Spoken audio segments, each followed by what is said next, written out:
Hello, everybody. Welcome back to another episode of Dragonmark Symphony here on Natural One. I'm Dylan, here with my friends. And a little bit ago, we left off at a bit of a precarious situation. The group was spending some time at a tavern in the city of Passage, and a couple of them were kind of getting ready to turn in for the evening. Silva had stayed downstairs. She was in a conversation with the barkeep, Alice. And at the end of that conversation, it was cut off a little abruptly as a set of arrows suddenly flew through one of the windows and collided with Silva's torso.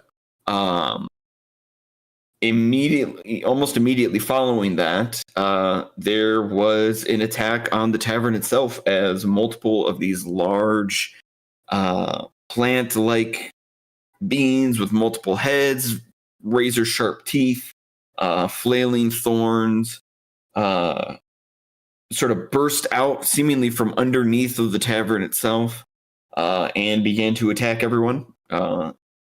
The rest of the group ran back downstairs to assist Silva, and a full-on fight broke out as they attempted to kill these strange groupings of plant monsters that had appeared. Johannes managed to take one of the burning logs from the nearby fireplace and chuck it into the center of one of the plant monsters, causing it some damage. Set and Johannes were able to team up with some smart planning on their part to do heavy damage to the plant monster here at the top. And in the meanwhile, Silva and Alice teamed up on this one over here behind the bar to do serious damage to it and eventually destroy it outright. As the group was sort of reconvening a bit, of note is that the log that was aflame was tossed aside by the plant monster, and a fire began to start here in front of the fireplace, but unfortunately not inside it. So the wooden floorboards are beginning to burn over in this section. And our group here was interrupted by the arrival of Milo Marigold, who is the proprietor of the tavern, who came downstairs and then promptly breathed fire, just a radiant wave of fire onto this plant monster, engulfing it completely, setting it aflame, and Johannes and Set had to quickly leap to the side to avoid getting caught in the path of that burning flame. And that is where we left off, with Milo having just in a stream of flame having just erupted from his mouth, his eyes having rolled back into his head like a great white shark, but the eyeballs themselves a solid gold instead of a white. And as the remaining fire escapes, the large plant creature in front of you shrieks and squirms and screams as the fire is erupting. Johannes and Set, you're feeling this like immense heat that's radiating off of this now. This entire area is like a fire trap as the flames come very close to you. Mere seconds after that occurs, you hear a smashing noise as something bursts in through one of the windows. On this side over, I realize you can't see that. On this side over here, a humanoid figure smashes through one of the windows, flipping through the air, and lands on top of this table. Do we recognize the humanoid figure? I'll give you a chance to check in just a moment. As they flip into place and land on the table, a bow and arrow already drawn, notched, pulled back, pointed directly at you, Johannes. Simultaneously, on this other side, another window is smashed through, and two feral-looking humanoid figures burst into the room, and in a zigzagging motion, zip forward, coming directly in this way. The figure with the bow and arrow calls over to both of them.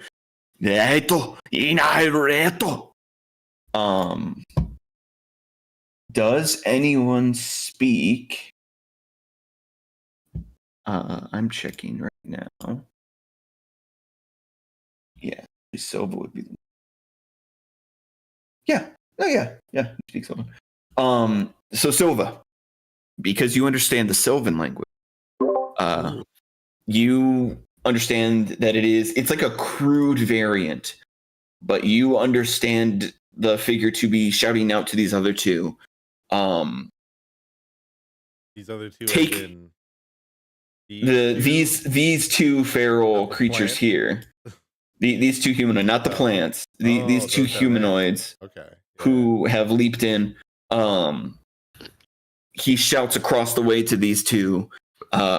Take the ferry, kill the rest if you need to.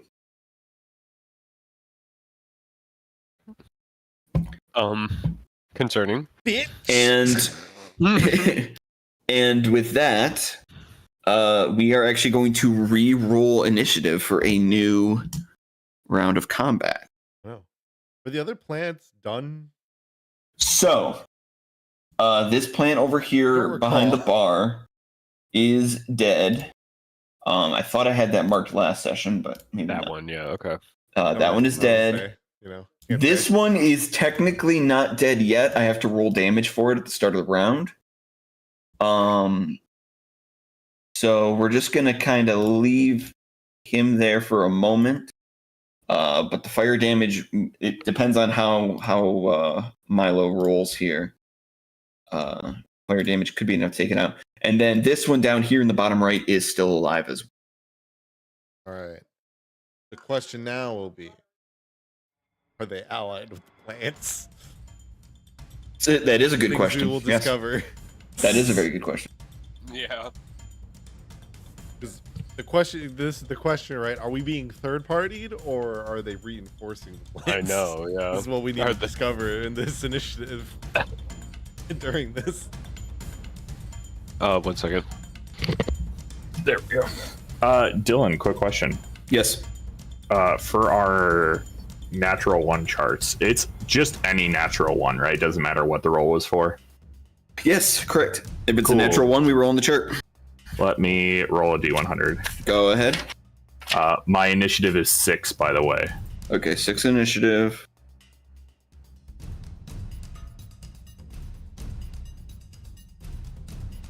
And how much do I need to pass? 6. 600. What? 600. You need 600 to pass. You got 6.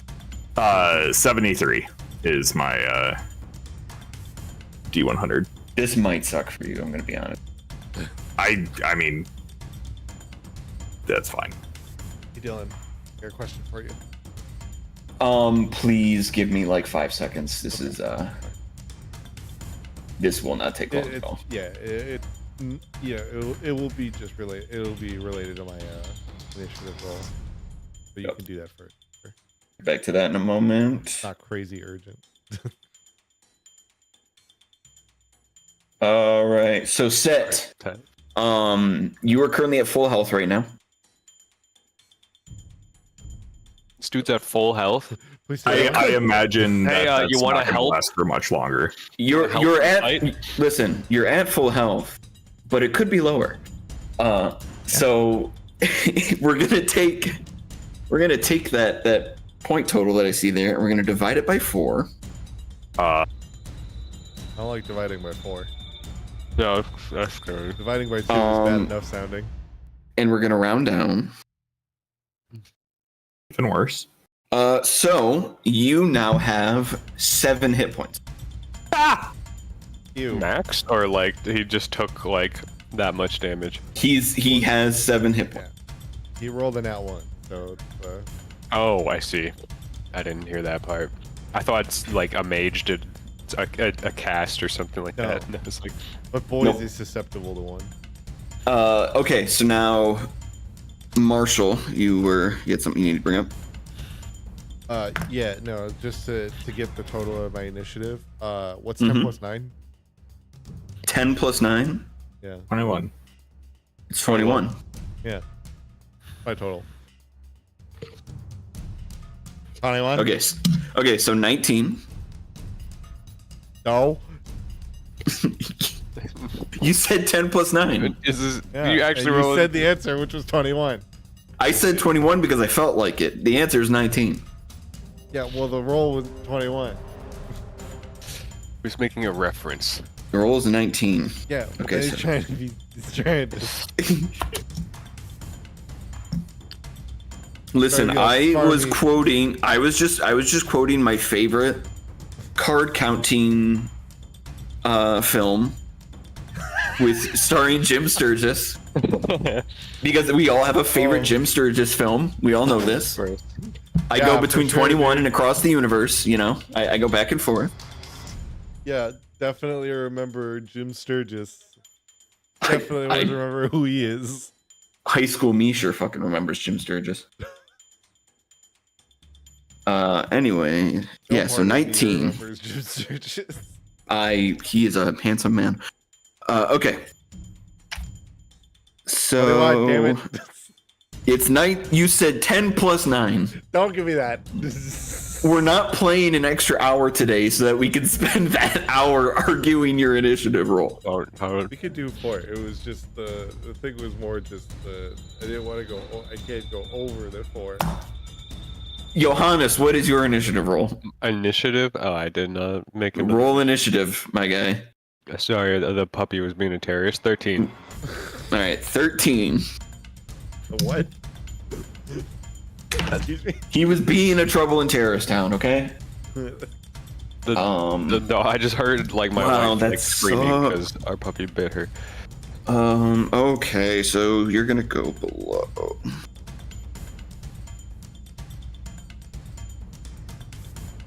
Go below. And then the twins share initiative. So they're at 13.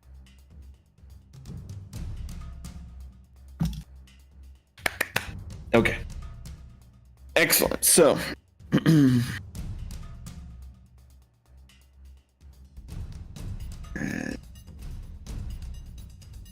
yes. So they're gonna go after.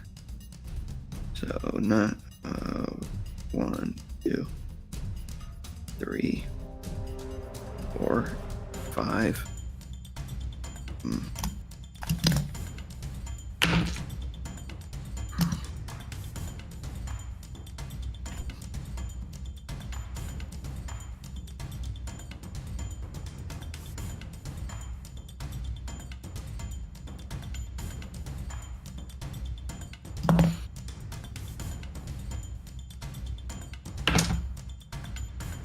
My face when I realize I've introduced like a bajillion NPCs on the field and I gotta roll for all of them. And I keep forgetting that. Yeah. I keep being like, okay, I'm done rolling. Wait. It do in fact be like that. Mhm. All right, that should be everyone. I got all the play characters here. There's twins, Milo, and Alice as well. Okay. Oh God, the plant monsters. Yeah, 2. Why not? Okay. Great. And that was almost a nat 1, but it wasn't. Okay.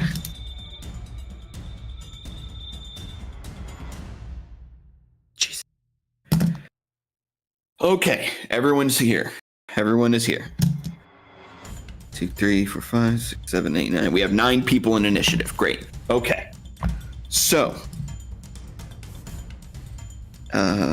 1, 2, 3.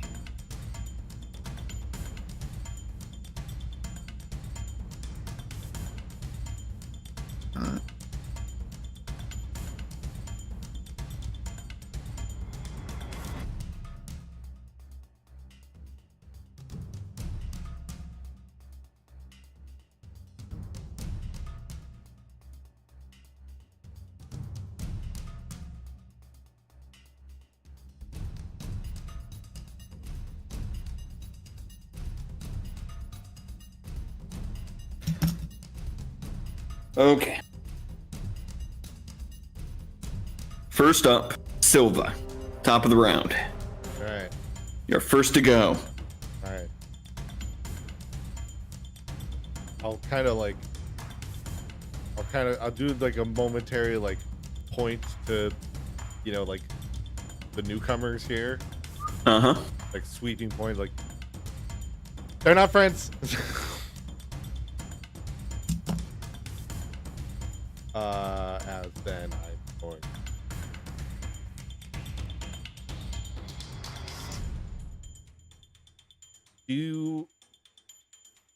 This is a real question.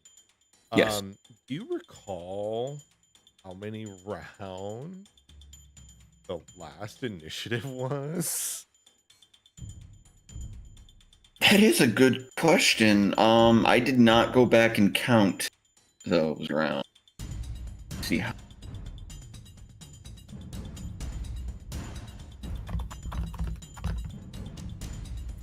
What do you need to know it for? Because we can possibly figure this out. This song lasts a minute. We did not do 10 rounds.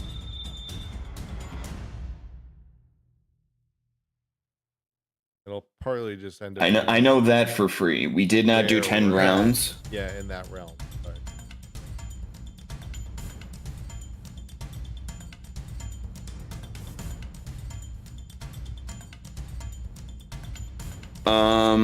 Okay. How about this?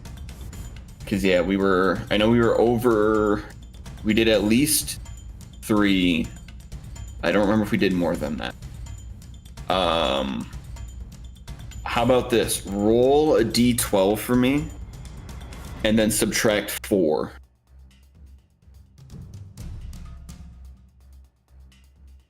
a 0. Great. Okay, so then you're fresh on Blade Song. You can use it for another 10 rounds. Okay, cool. All right, start. Bonus action. Set. You gain 12 HP. Hell yeah. There you go. The bonus action healing word. Shaboing. Shaboing. Yeah.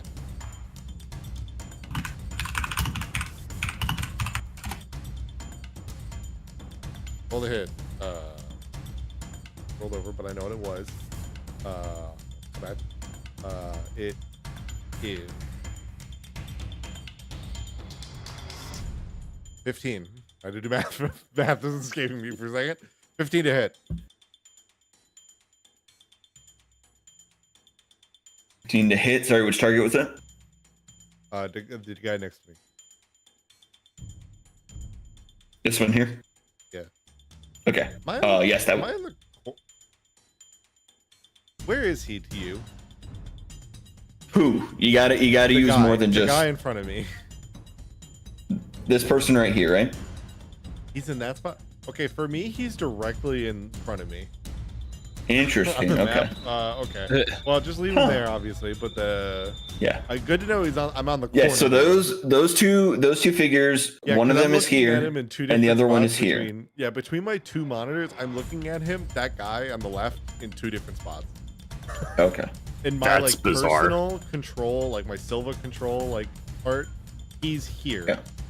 Okay. And then the viewers see him to the right of that. Interesting. So your view Okay, just hasn't that's updated fine. on there for some I'm reason. fine where I'm at still, so I'm fine to remain there. You said that was a hit though? You're still in 5. You're still within 5 feet, and it is a hit. Yes. All right, so start with. I gotta kind of remember the. Not gonna worry about using that now. So that was A. So that'll be 8 damage. All right, and they will take that. That implies that they have an option to not. Shh. Silva, is there anything else you'd like to do in your turn? No, that will be all. All right. Next up, Don't have- it is going to be Milo. I know that guy. Milo has just finished breathing a ton of fire onto this plant figure here. He is going to step forward another 10 feet. And then he is going to crouch down and leap up into the air. And he smashes up through the ceiling and disappears out of sight. He just leaves? He just like this guy He just like Mario 64 LBJs out the roof? Yep, exactly. I was gonna ask him a question. He's gonna take the warp pipe to level 9. He can't be bothered. He's using fly. He has to Yeah, go up for one turn and then he attacks. Or he Turn uses right zoom in Dragon Quest, but then he hits his head on the ceiling and can't do it. And then I need to handle his movement. So he is gonna move here, and then he's gonna move here.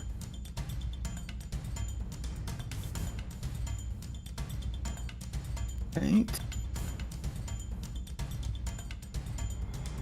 Actually, yeah, he's gonna move here, and then he's gonna move here. Okay. There we go. All right. Next up, Johannes. That's me. That's you. You are standing next to a giant plant monster that is on fire. There's fire everywhere, and there's also a man with a bow and arrow pointed directly at you. Yeah, that's pretty bad. Yep. Okay. I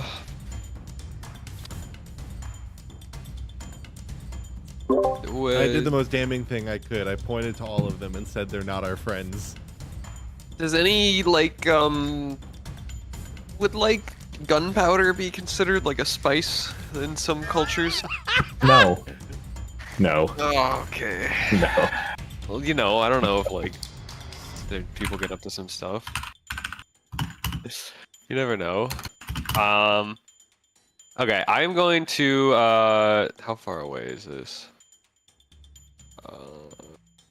1, 2, 3. Okay, I'm gonna So here's the deal. Oh, okay. What is it? Why were you asking if gunpowder can be used as a spice? Because this big That's the plant question. is on fire, so if I just had a nice spice So if pouch I and some explode gunpowder out and then through. threw it all on, the plant, maybe it would do some extra damage. Okay, so read aloud for us maybe? again what. Read aloud for us again. What does the spice pouch do? What are the capabilities of that spice pouch that you have? I can, while holding the pouch, I can use an action to expend one of its charges, speak the name of any non-magical food seasoning, and remove a pinch of the desired seasoning from the pouch. I really So, it's enough to season a single meal, or in our case, about 4 or 5 rifle bullets worth of gunpowder. Okay, so here's my question to you. Are you familiar with Malagapodi? No, I am not. Malagapodi, it is an Indian spice, popular in southern India, and it is also referred to as gunpowder, is the other name for it. Oh. Okay. If you can guess the ingredient in the spice that gives it its name, I will let you summon it from your pouch as if it exists in the world of Eberron. What is the ingredient in this spice that led people to call it gunpowder? Gunpowder?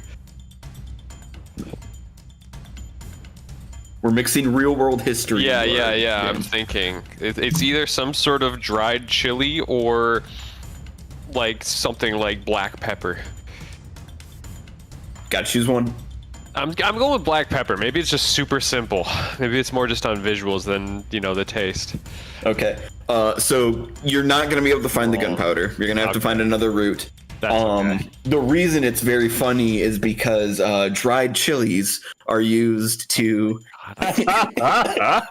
create gunpowder. I overthought it. With a little oil or some ghee. But yeah, you chose pepper, so you chose poorly. All right, so what do you want to do instead? Because that is now right out. I'm gonna go and and get up on this table. Get up on that table. I'm gonna like whip out my scimitar and say, I have no idea who you are, but you better stand down. I adore. I'm gonna look at Silva again and be like, I guess, and then I'm gonna take a swing. It's like right, that came out very aggressive. Just go ahead and swing. Yeah. Hey, look, All right, I'm gonna make a melee attack. I just gave the information. I said what would be You fast said would be. and Yeah. concise. Does a 12 hit? 12 does not hit. Mm. Yeah, I was gonna say the important information. They're not our friends. All right. I'm gonna just stay in melee range, to be honest. He has to. All right. And then I'm done. Okay. Next up, is going to be, these two down here. These two mystery assailants. One of them is going to come up and, sorry, where were we? 1, 10, 15, 20. They are going to hop up onto the bar here. And they are going to do a simultaneous attack. Okay. A what now? Oh, what? Excuse me? Pardon me? A Mario and Luigi Superstar Saga twin attack. Does 18 hit? I just hit. Me? Or oh no. No, this is now Silva that's being yeah. attacked. Just hits. Ooh. And I don't have shield, do I? both of them reveal you can't see the assailant behind you. They both have this very like feral, almost like wolf-like appearance to them. I'm gonna give a strong fuck you guys. I'm gonna cast my last shields. Shield.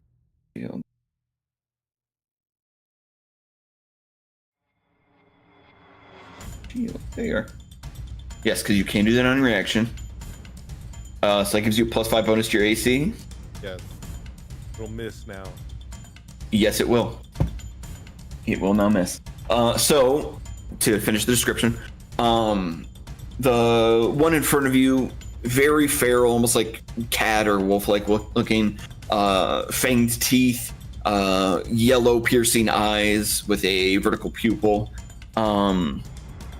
very wild, unkept hair, and she reveals her hands. The fingers end in these like very sharp claws, and just goes to slice at you, just as the one behind you goes to do the same, pouncing towards you, bringing these claws down. But just in the nick of time, you activate a magical shield as they attempt to slice in past the magical shield, but it has no effect. And you manage to successfully keep the attack from hitting you. Let's go. All right. Next up is this plant monster that is currently on fire. I need to roll. I do miss Nathaniel. Yeah. Yeah. So we're gonna roll their fire damage that they've accumulated since the end of the last turn.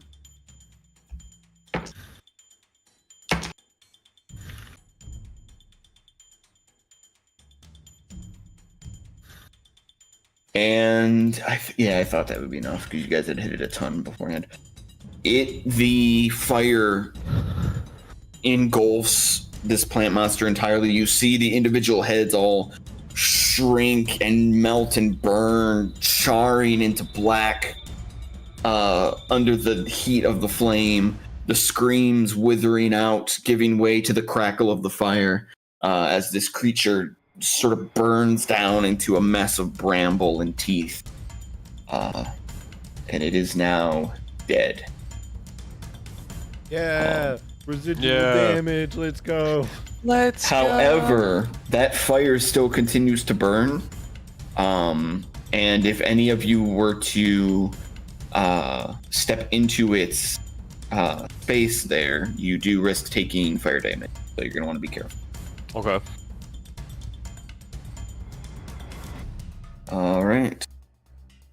Great turn from the plant monster. It's now dead. Next up is Alice. It just died.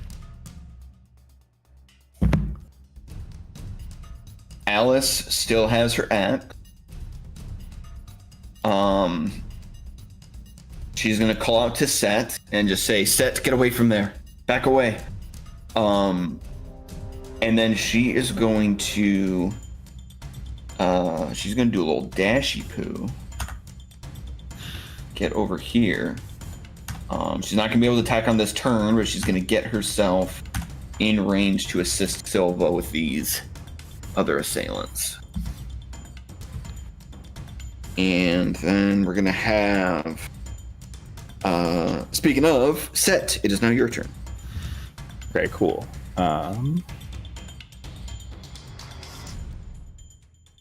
I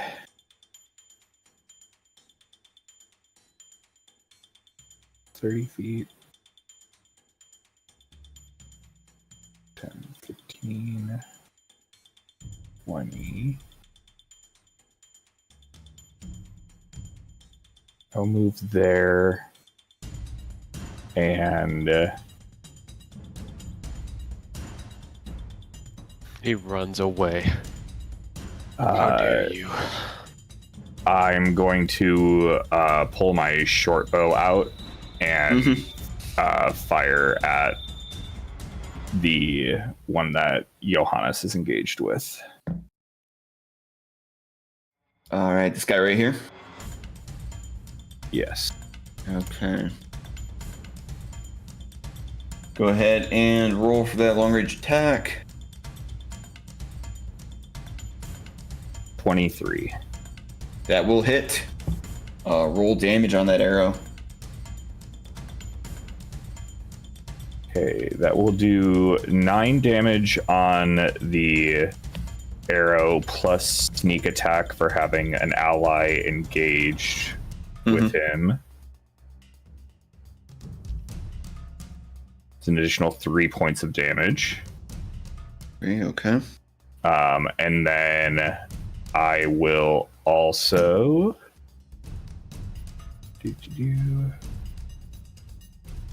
it's within 30 feet of the first creature, not within 30 feet of me. That's a shame. Never mind then. That is all I can do.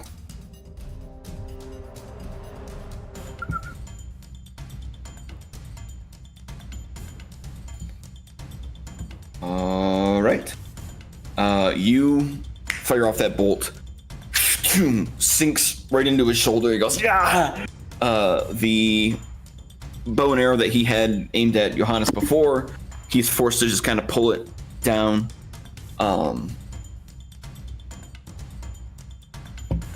And we're going to get to... I think he is actually next. He is, yes. Oh, okay. He is next. So the arrow sinks into his shoulder, and he whips the bow down. He tosses the bow down onto the table itself. The bow and the arrow just sort of clatter down onto the table. And in one motion, he grabs a dagger from his hip and pulls it and goes to sink it directly into Johannes' chest. Okay.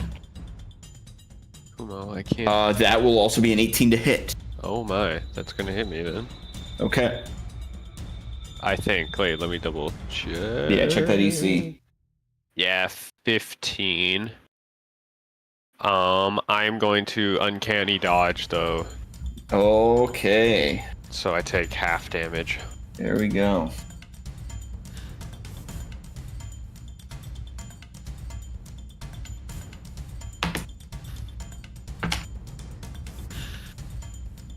All right, so 13 halved.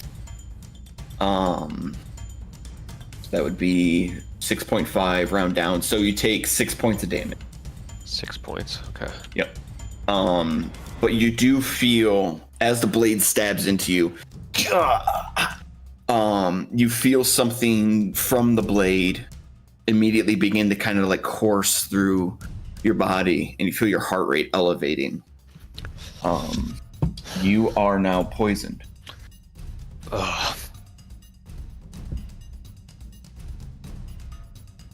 Oh, I'm not restrained anymore, that's for sure. I am Correct. poisoned though.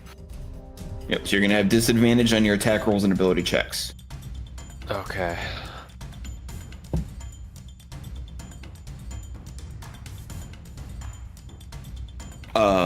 And he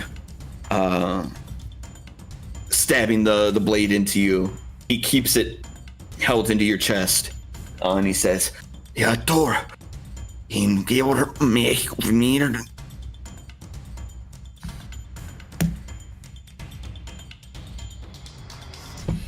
So do with that what you will.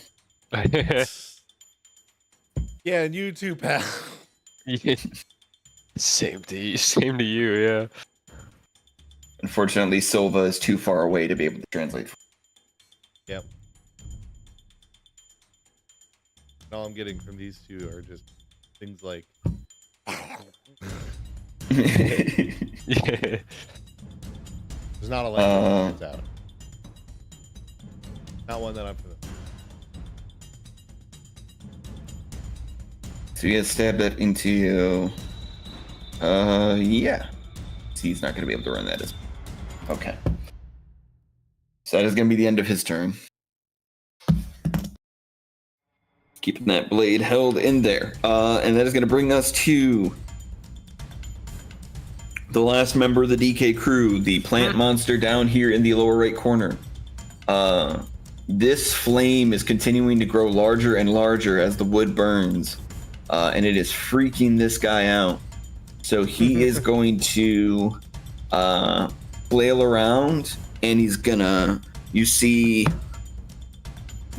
one of the heads sort of like lolls over, and as it does, it goes, and it spits out these pods from it that shoot across the air. And they're gonna go directly for Alice and Silva. Okay, it's gonna miss both of you. But these pods go and just kind of like hit to the floor. And it's not able to move from its spot because it is rooted. And so that is where it will stay. We will now roll for the fire. Yes, the fire gets to expand more. Okay. That's not good. We're gonna burn down yes this. and no. I was gonna say yes and no. It's So the fire expands to the point where it reaches the wooden stool and begins to burn the stool very quickly. And it is starting to spread out further. the semi-good part is that it's zoning the plant. That's true. While these three yahoos are here. So It is, but just wait to see what it does on fourth downs. Okay. So Anything like the Bears, you know, it's just gonna drop the ball. well, it won't drop it. It'll just fail to use the timeout. Don't worry, guys. I got a call actually this morning. Vanderfluss agreed to give me the timeout to give to you guys to use during this combat encounter. Oh, sick. He said you guys would make better use of it than him, and I thought it was fair. I thought it was really generous. Yeah. Okay. enough of that fun. Unfortunately, knowing that we are the reasons that he kept it, we're all going to be targeted and killed by the Chicago faithful. Yes, these assailants, they're actually here on behalf of the Chicago Bears. They're actually here to. They heard you were goody with the Lions, and they were like, "No, we need to take this guy down." All right. So anyway, we are back at the top of the next round. That is an entire round done. Nice. Hooray! Okay. So back at the top of the round, Silva, you have 2 assailants currently actively attacking you. You got that mage armor going. You were able to get yourself shielded. Actually, it wasn't mage armor; it was just straight up shield. But yes. So what are we doing?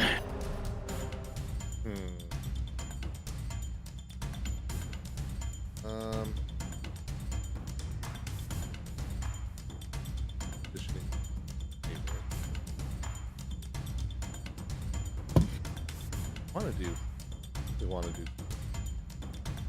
Yeah, no.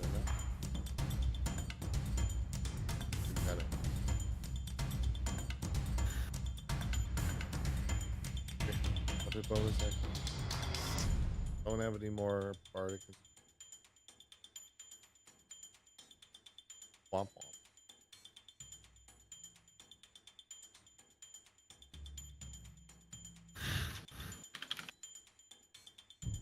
Okay, well, we'll have to just continue utilize our attack.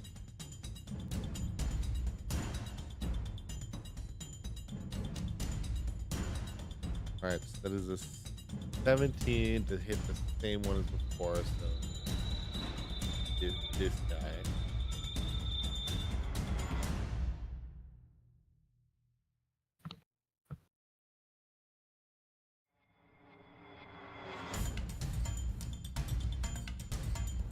I believe a 15 hit last time. We'll go Yes. with that 17 will also. Yes. Okay. So, depending on how this goes.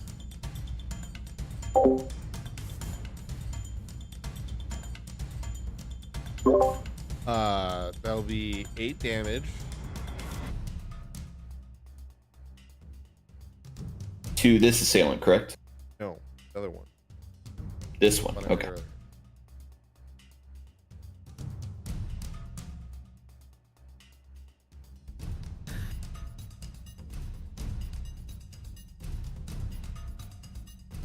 Boy, unfortunately, I am really running low on bonus actions.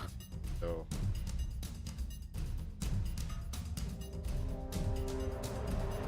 that's gonna be it for me. Okay.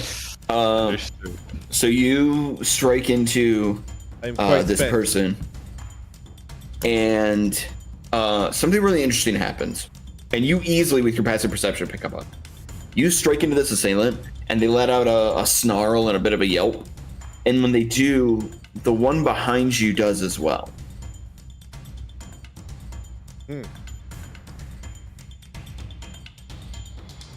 Pain split. Well, it would also somewhat explain why they're explain the attacking thing with me. I'm gonna keep hitting you. Keep my eye on you. All right. Anything else on your turn? You want to do any movement, or you want to stay locked in? Just look over to her name has escaped me. Alice. Alice. Just gonna point to the one in front of me that the one I just hit, and I'm gonna be like, hit that one. You don't have to tell me twice. All right. turn. Next up is Milo. He is going to move. Continuing to move up. He's actually Yeah. just straight into the stratosphere. Continuing to fly into this guy. Continue to move.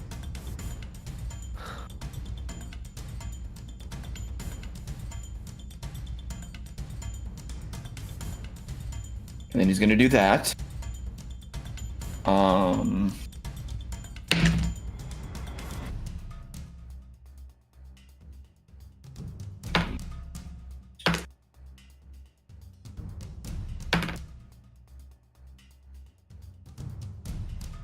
right, and that'll be the end of his turn.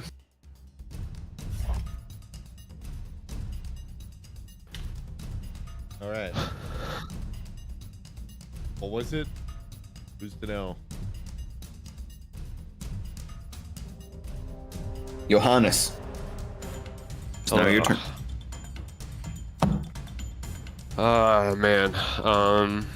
So bad attempted to Michael Myers you. What do you I'm do? being poisoned. Yeah. I'm gonna attack with my scimitar again. Okay.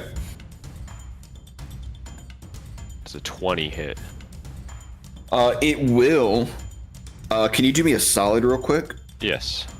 Before you roll damage on that, can you roll a Constitution saving throw for me? Yes. Oh wait, I have to attack with disadvantage. Yes, you are attacking with disadvantage. 14. Okay, that's not gonna hit. But no, that was the Constitution roll. Okay. Hold on, let me roll another d20.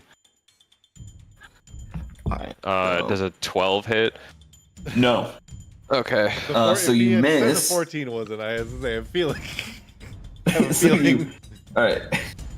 So you miss, and then you also got that roll on the con save. Yeah. You take 5 points of damage. Okay. As a unknown poison is heavily seeping through your body. I'm like about to die.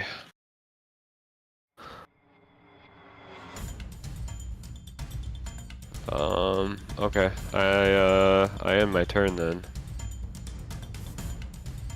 Okay. You know what? I'm gonna. Well, no. I'm just gonna end my turn.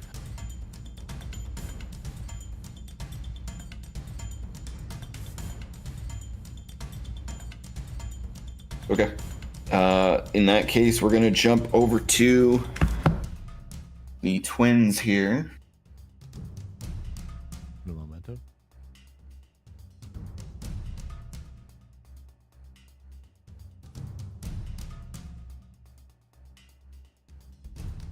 Sorry, I gotta go help with my dog. She's like, never get a dog.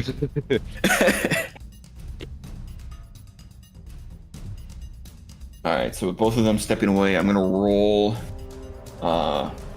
This first twin here is going to make an attack on Alice to get her out of the way. And she's gonna succeed actually. Oof, with a 16 on the die. And she's 10 on the damage. So she turns, she just whips around and slashes into Alice's skin. Alice is going to take 10 damage, which is not great for her right now.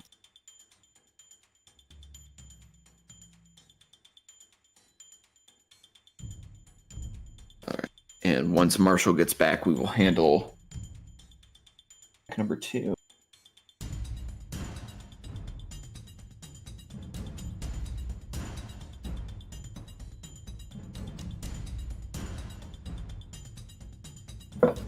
Back. Okay. So she is gonna roll 5. Let's see, your current AC. You're sitting pretty at 18. Yeah. So, this person here just attacked Alice for 10 damage. The second attacker here goes to swipe at you, but they're going to miss. All right.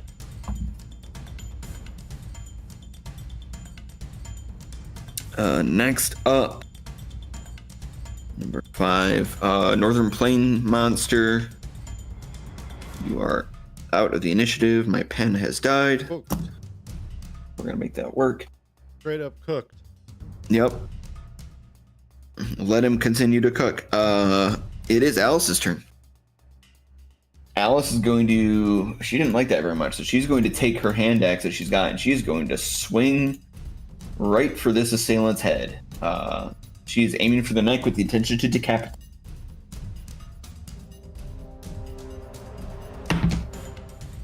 But she's not going to do it on a roll like that. Okay. I'm going to have her move. Yes. She's going to move down 2.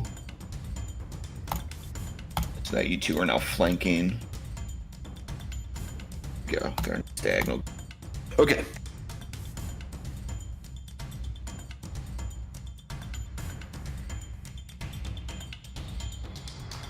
Six. That puts us at Set. It is now your turn. Yes. So I am going to use my bonus action, and I'm going to dash,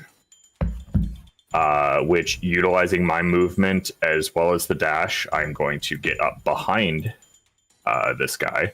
Okay.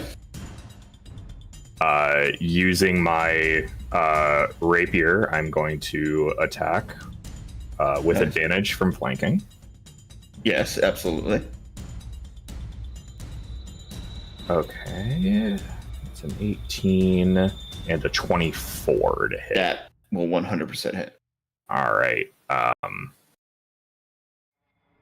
Roll damage on that. So 10 damage from the rapier. Okay. And then we are going to do sneak attack damage, which is an additional 9 points of damage. Woo! Cleaning this guy up. And as we all know, 10 plus 9 is 21. So that is going to be... 21.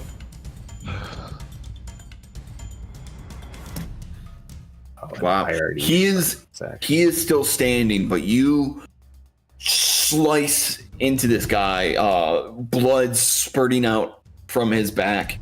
He reels, ends up letting go of the dagger that is still embedded in Johannes's chest, and sort of half spins around, looking back at you, yelling out as he goes, "There's something." Max Verstappen to you too, buddy. Which is, he says a little bit louder, Silva, if you want to make a perception check for me, you could potentially translate that on the fly, because he did say it loud enough.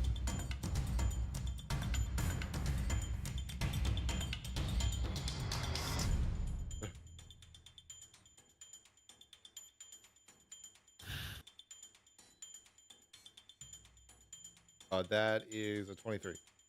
23. Yeah, so he, it's a bit gurgled, but he says something to the effect of, too much. Wait, what, too much? Like, this is already too much, or these are too much. You're not getting the exact preposition, but it's something to the effect of, something is too much. Hmm.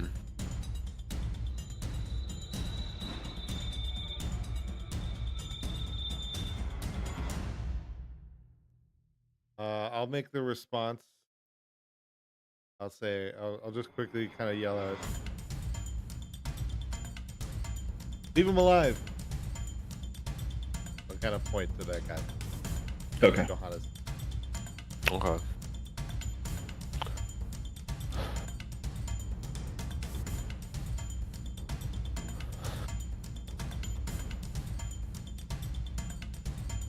All right. Johannes, anything, or sorry, not Johannes, Set, anything else on your turn? Action, bonus action. Nope, I'm good. Okay. All right, it is going to be that stranger's turn, this assailant here. He is going to use his action to donkey kick behind him and kick Johannes. the hell? That is going to be a 19 to hit. I get to attack him for doing that. That's true. Yep. I'm gonna use my uncanny dodge reaction as well to half the damage. Would I get advantage on opportunity attack for flanking? Let's look at the wording here.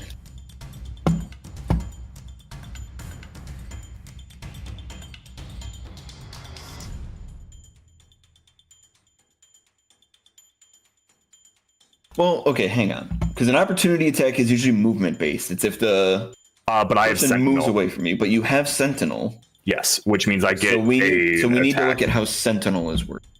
If an enemy that I'm engaged with attacks a target other than me, I get to make an opportunity attack against them. Yes. Well, it's a yeah. So when a creature within 5 feet of you makes an attack against a target other than you, you can use your reaction to make a melee weapon attack against the attacking creature. Yes. Okay. And that target doesn't have this feat. Yeah, because it like balances out. I believe. Right. Yes, if Yeah. he has It offsets. Yes. then it will be okay. Okay. That target.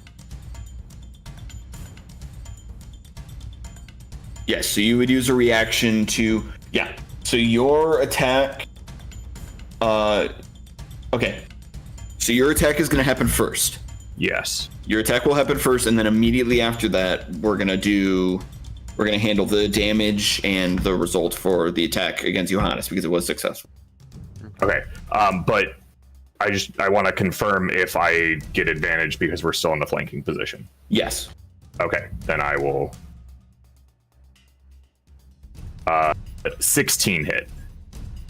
16 will hit, yes. Okay.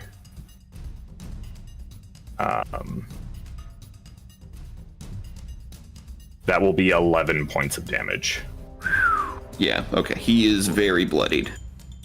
I don't get sneak attack on that, unfortunately, because He is, sneak attack is only once per turn. He is usually a long range boy, and y'all very quickly ganged up on him.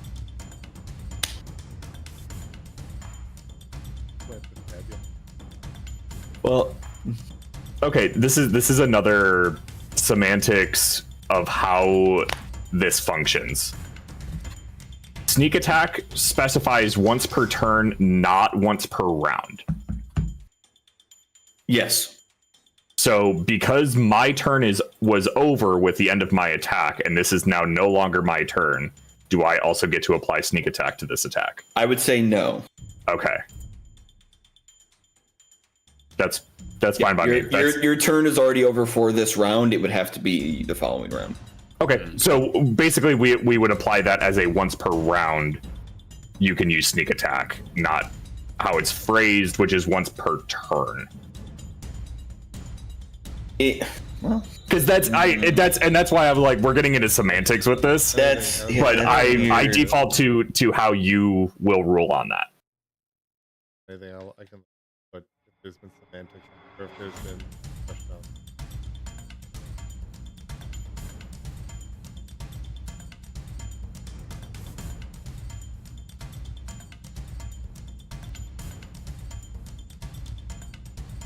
Do you have sneak attack for close range? Is your weapon you're using, is that your finesse weapon? Pretty much every weapon I have, I am able to get sneak attack damage on. I just don't get sneak attack if I use like my spells.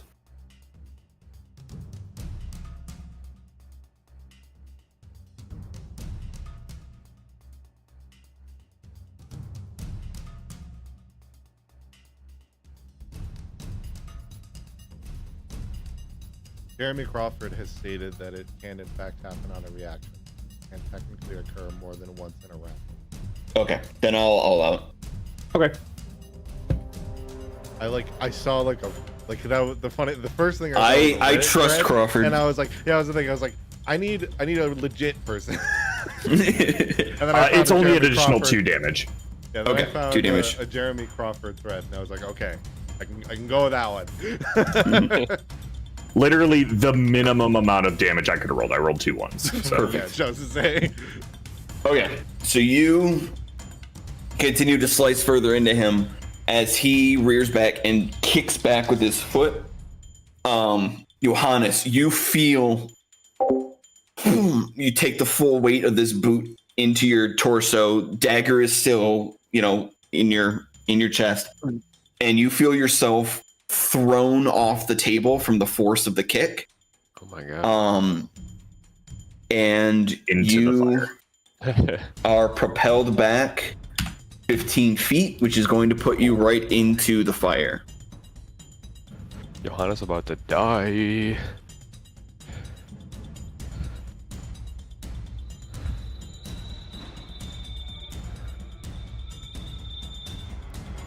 All right.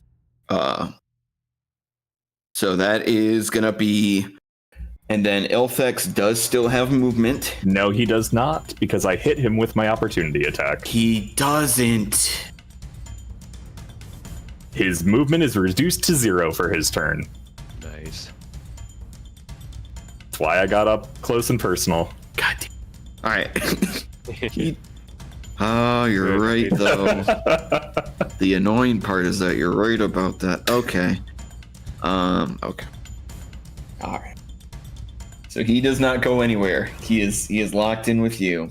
I am this guy's bane, apparently.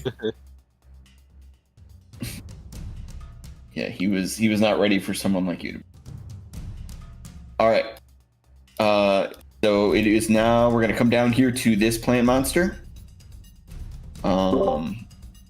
It is going to spit more podlings at Silva and Alice. Not spitting the pod things at these guys. I think the plants might be on their side.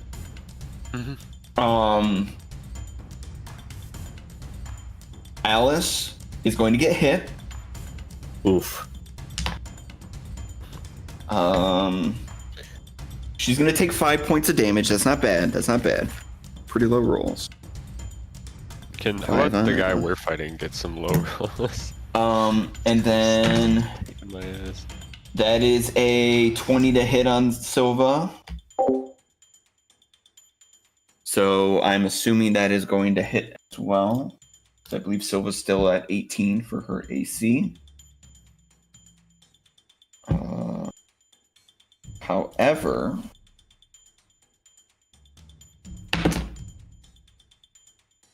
yeah, that's what I thought.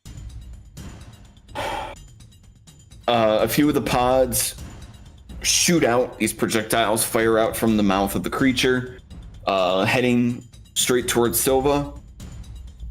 This assailant here catches it out of the corner of their eye and moves to intercept the pods, allowing them to strike her in the shoulder blades, and she is going to take 8 points of damage.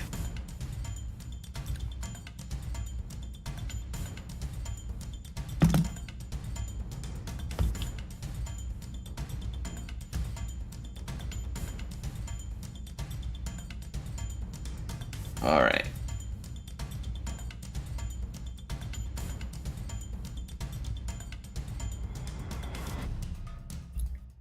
So that is going to put us back at the top of the initiative with Silva. If she's here. She might not be here. Before we do that, just Yes. to allow our team more damage, Alice would get an opportunity attack for that movement. That is correct.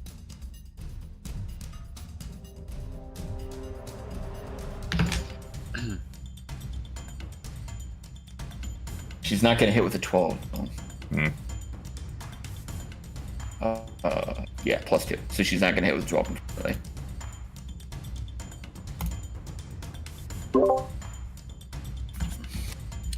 Silva. Yeah, I'll be honest. I wasn't sure if that happened. I was just kind of expecting that it did. Sova, it is top of the round. This assailant here has moved. Yes. They took the damage of those podlings for you. It is now your turn. All right, I'm going to utilize one of my benefits of small. I'm going to definitely take this opportunity attack. Mm-hmm. Go over here. Don't worry, they miss. Okay. I'm about to make a name for myself. And I'm going to cast Spray of Cards. Ooh. Get the joke now? X. They need me to make they need to make me a deck It saving throw. is indeed a dex saving throw. It's 15, ain't it? On Cone of Cards. Is me.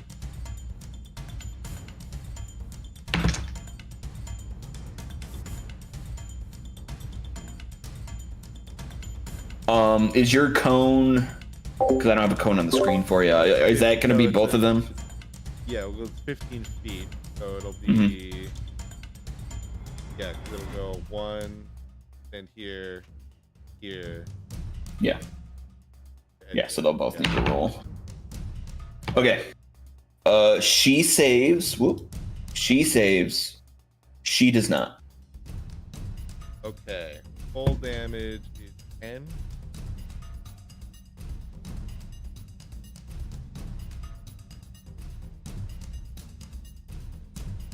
And then the one that failed is blinded. Okay, so 10 and 5, and then this one here is blinded. Yeah. Okay. Neat.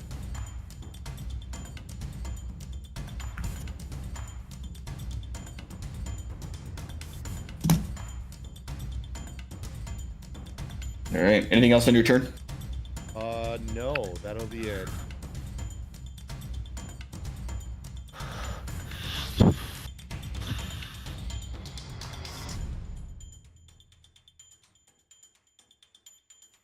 Okay. Next, the plant monster down here is some of the heads are like, you can see like there's some additional heads now beginning to grow out from underneath. It's continuing to grow larger and larger, and one of the larger heads reels back, getting ready to spit out another selection of podlings at you.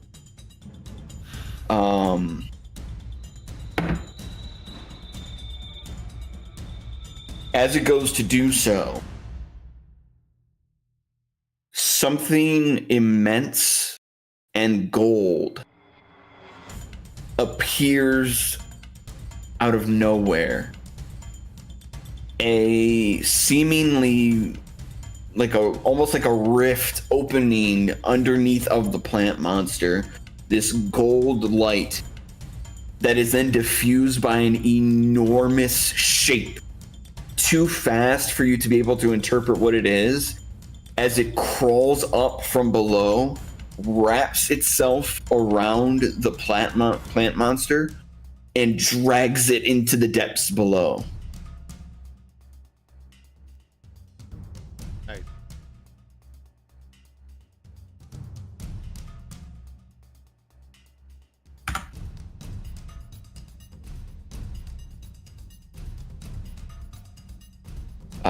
Where the plant monster was, I think more is beyond my comprehension. there is now. Let me see if I can. The thing real quick here. I genuinely might not have this. I thought I had it ready, but maybe I don't. We'll just use this placeholder. So yeah, there is now just like this enormous hole in the ground, where that plant creature once was. Like, okay.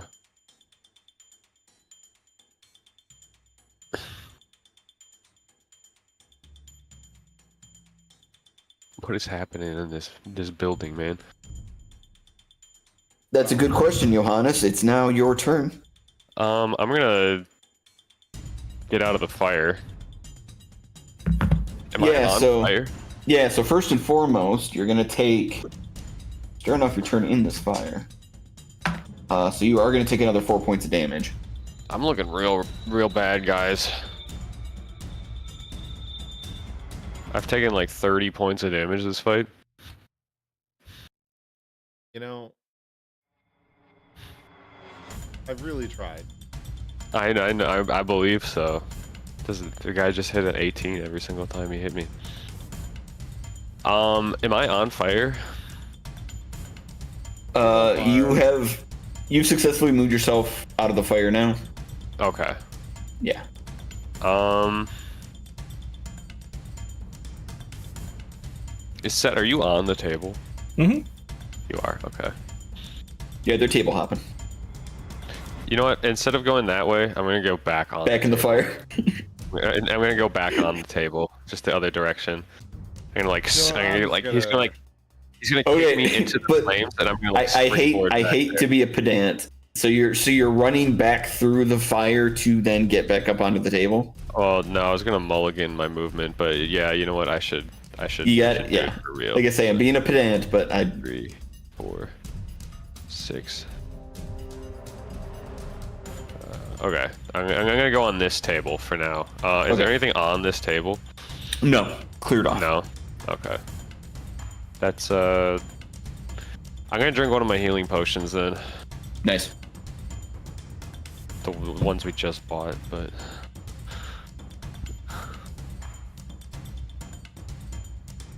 And I am going to restore 4 plus 2. So I'm going to restore 6 HP. Alright. And then that'll end my turn. Okay. Yourself some health back at least. That is going to pop us back over to the twins. So you blinded this one here. Correct. You see, looking over their shoulder, that this one, their head is going to shift and shake. And when it ceases, their eyes are now 2 different colors. Their right eye's iris now matches the color of the irises of the one in front of you. And this one in front of you is now going to attack without penalty. Damn these creatures! I couldn't. That is blind. a 21. 21. That'll hit. Yep, so this is a paired strike.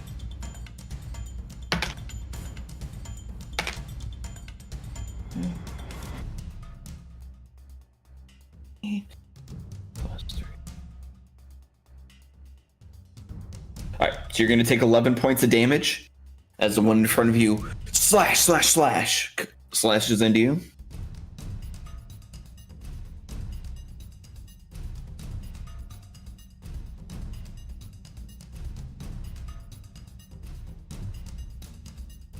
Alright, and then for the bonus action, this one here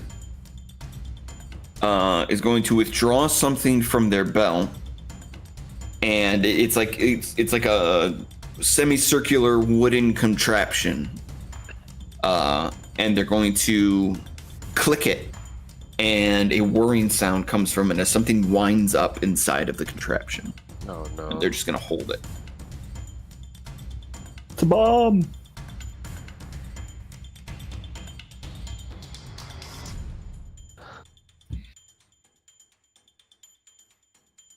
All right. It did sound like a bomb, yeah. And that's gonna bring us to You Are Dead. Alice. No, it's gonna bring us to You Are Dead. No. Alice is going to charge up, and she is going to swing that axe at this assailant with all that she's got. And she's actually going to hit this time. Amazing. Thank God. She gets to actually do some damage. She does another 9 points of damage. This person is now bloodied. They're also looking rough. All right. Yeah, so she's going to swing. She connects, slices, slams down into the assailant. She says to you, Silva, you need to get out of here now. And What? I'll make myself alone so that they can capture me easier? No. that's going to bring us to Set. Is now your turn. Yes. I'm going to just swing at the guy in front of me. Okay. Go ahead and roll. It's a 12, so that's probably gonna miss. That will miss. Yep. Alrighty. These guys are big.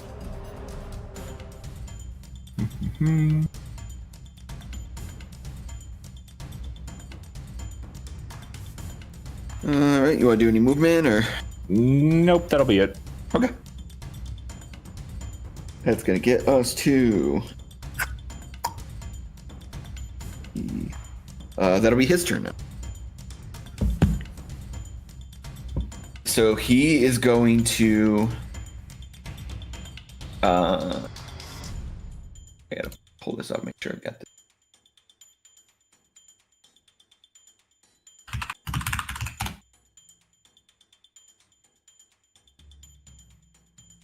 He is going to, with both hands, he's going to try to grab you around the throat. I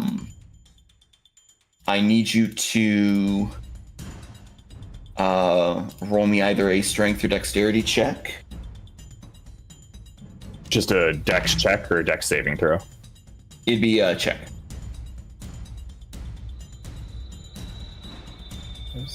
Okay. Ooh, that's an 8. Okay. He got a 9.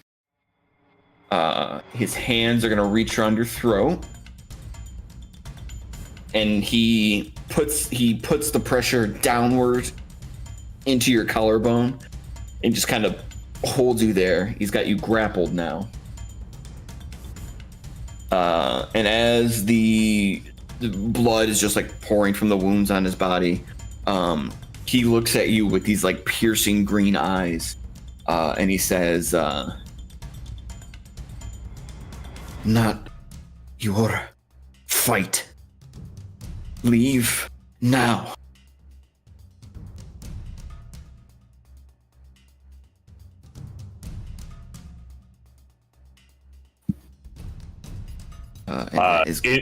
Can I respond to him? Yeah. I'll just look him dead in the eyes and just go, "Is that all you got?" He then spits blood into your face, and that is going to be the end of his turn.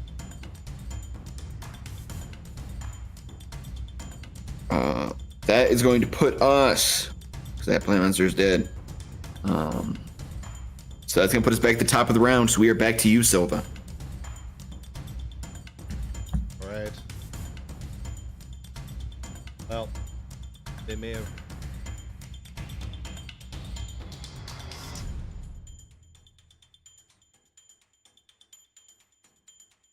Can I, when noticing that the eyes change, can I notice that the wounds were the same?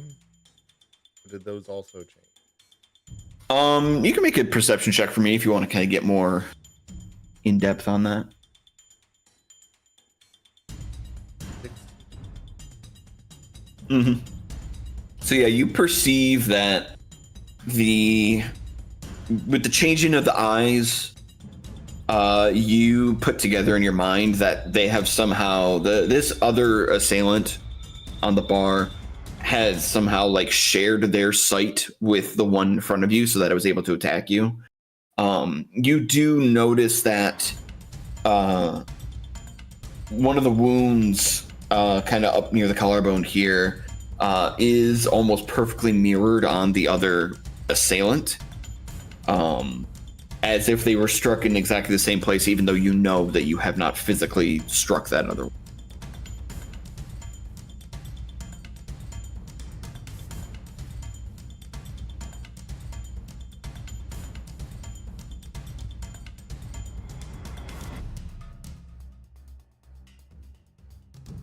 So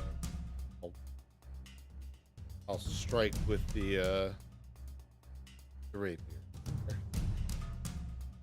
Would have been an unfortunate roll. But 24. That will absolutely hit. Nice. Hung on a 7 for a second. But it's gonna be 6 damage. Okay. Wow. Okay. Wow. Very bloodied. You strike into her. The blood erupts out, spills all over you. You do notice that the other assailant winces heavily and is almost like forced down onto a knee, as they seem to also take that pain at the same time.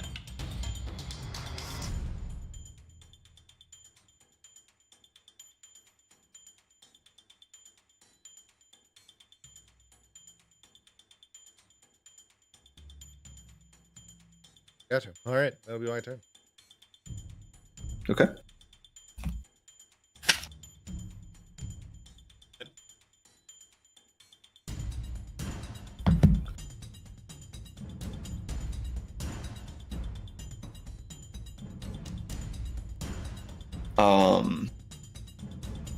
This door here slowly opens. The large double doors, the entrance to the tavern, slowly pushed open. And Milo Marigold casually strolls through the entrance of his tavern.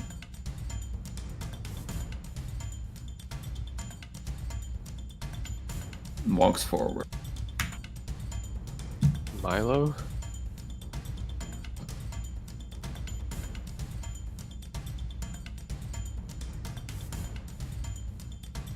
He is covered in dirt and debris and soot, as well as like a couple like tangled vines that kind of hang off of his shoulders.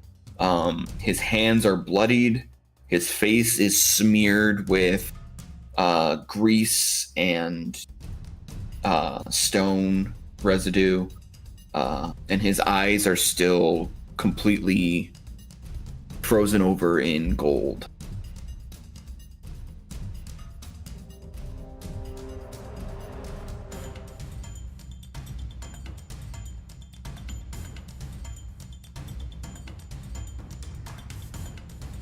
Silver, dear, would you be so kind as to step to the side?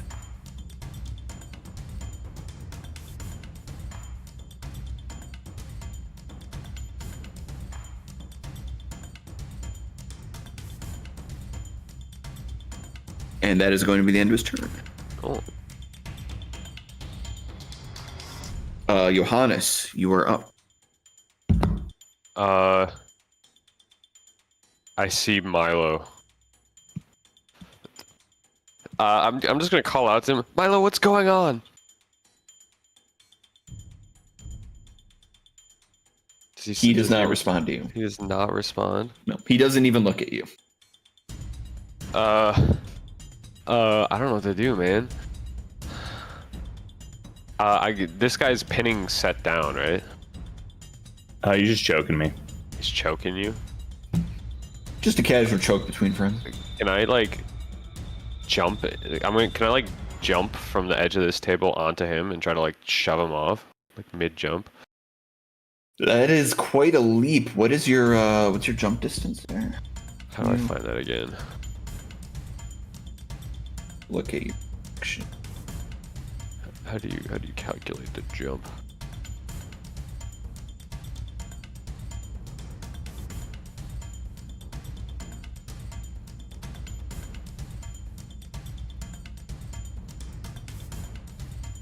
How do you calculate the jump? I'm pulling it up here. 5e jump calculator. Okay. What is my strength score? It is 13. How tall am I? I don't know. Short. What's your strength score? 13.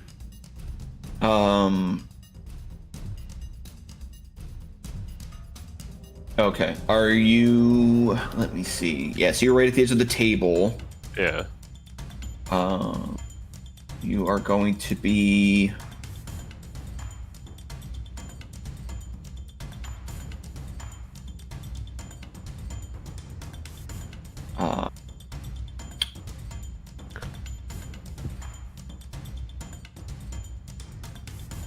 So I was gonna say you could potentially do a long jump, but Yeah. I think that's affected by not. You have to do like a running start first. Okay. Like if you move, if I'm remembering right, like it's like you move 10 feet and then you jump. That allows you to perform a long jump because like you can do a long jump or a high jump, generally speaking. Could I do it from the edge of the table? It seems like these tables are about 10 feet long. If I like back up and then do like a full on. Do like a jump. 5-10, yeah. Yeah. You could probably do that. Okay. I'm gonna do that. And then your strength is 13, so that would get you 13 feet. So 5, yeah. So that would allow you to clear the table. Okay. I'm gonna just like, and just try to like drop kick into him. Okay, so you're adding an attack onto that as well. If I, well, whatever, yeah, just try to hit him on the way as I was charging in, like in the jump. Mm-hmm. I was trying to like jump on him. Just do an unarmed strike for me. I can do that easily. Is that just a D20? D20, and I believe it is plus a 4, plus. You are plus 4. 15. Okay. Go ahead and roll damage. That's gonna be 2 damage. Nice. For an unarmed strike, yeah. Oh yeah, all right. You don't even roll for it. It's just Yeah, yeah. bludgeoning. All right. I think that's still gonna. Steve's at 21. We took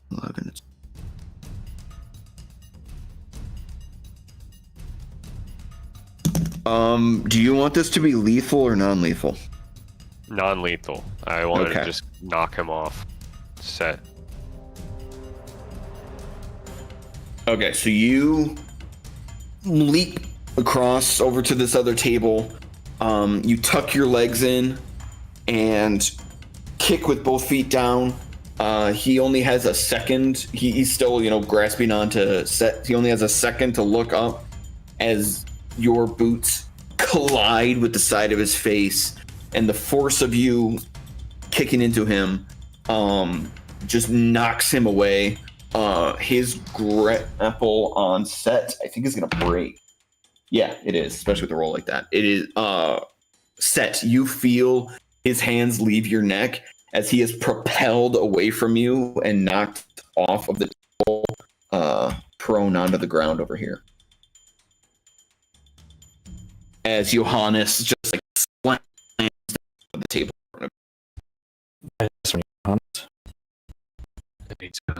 Thanks for saving me. Can you make a constitution? What's up? Okay. We had a momentary droppage. We're good now. Okay. Okay.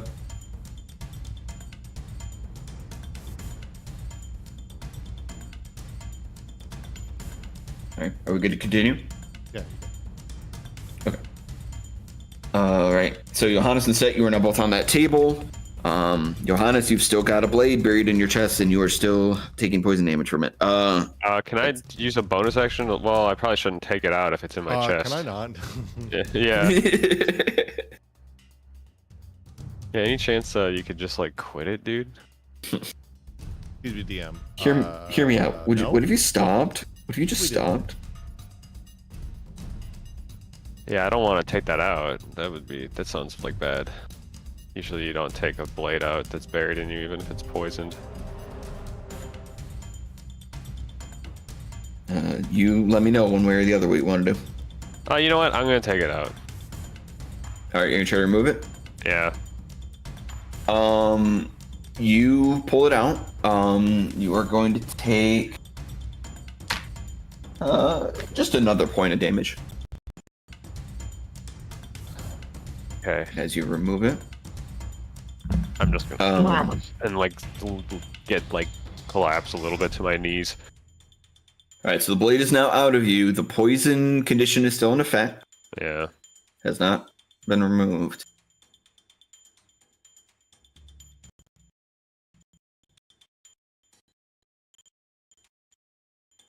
All right, anything else on your turn? Nope. That's it. We're going back to the twins. This one here, she's going to hop over this way. And here, the contraption, the wooden contraption she had in her hand, she's going to click it again to activate it. And she is going to toss it up over Silva.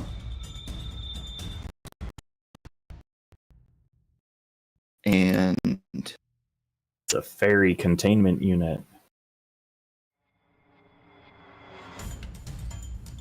Oh,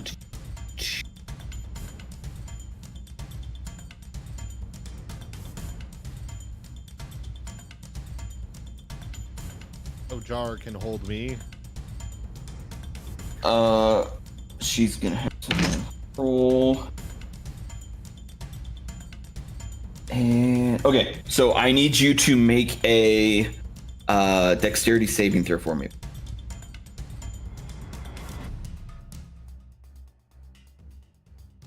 Uh, 17 right here. Damn. Okay. You fail. The contraption explodes over your head and just like blossoms into this enormous spider web of failing with the 17. I kind of wanted you to like succeed on this. I thought it would be cool. Well, yeah, of course it'd be cool, but clearly the DC was really high. I was rooting for you. What more can I say? It explodes outward into just like this enormous spider web of ropes and hooks that falls down and immediately like retracts in, wrapping you up in like a cocoon of these incredibly thick ropes. You are now restrained.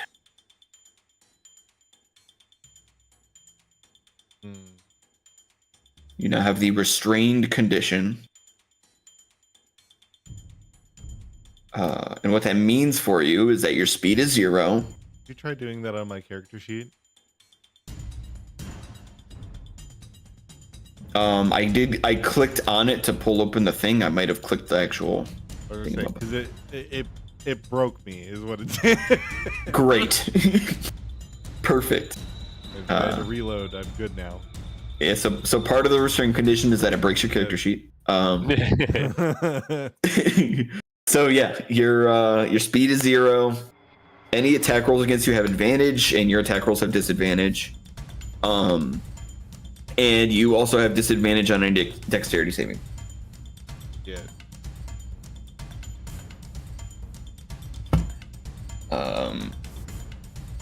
This one is going to cast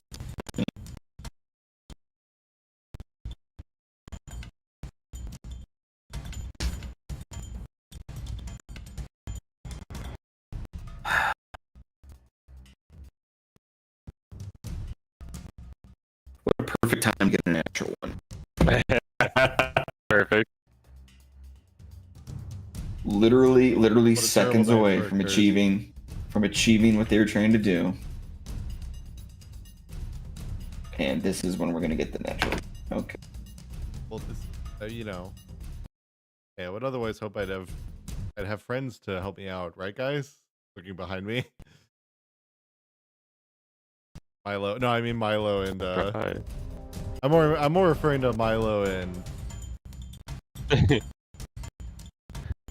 Just because at least they're there. They're next to me.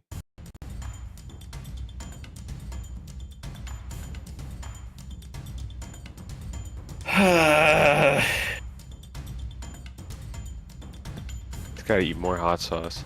No, it's not that, thank God. By the power of hot sauce, I demand this particular drop of hot sauce to be really, really hot.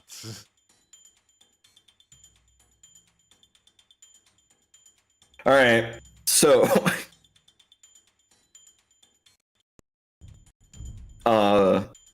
she goes to cast a spell on you. It diffuses. In her confusion, she is going to sidestep and attempt to move away from you.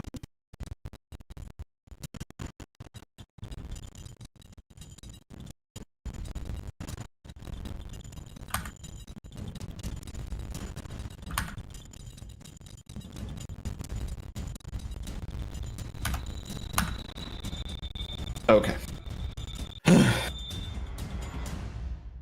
So yeah, the effect of that is that I have to blindly move the NPC 10 times, Oh my and wherever they end up is where they end up.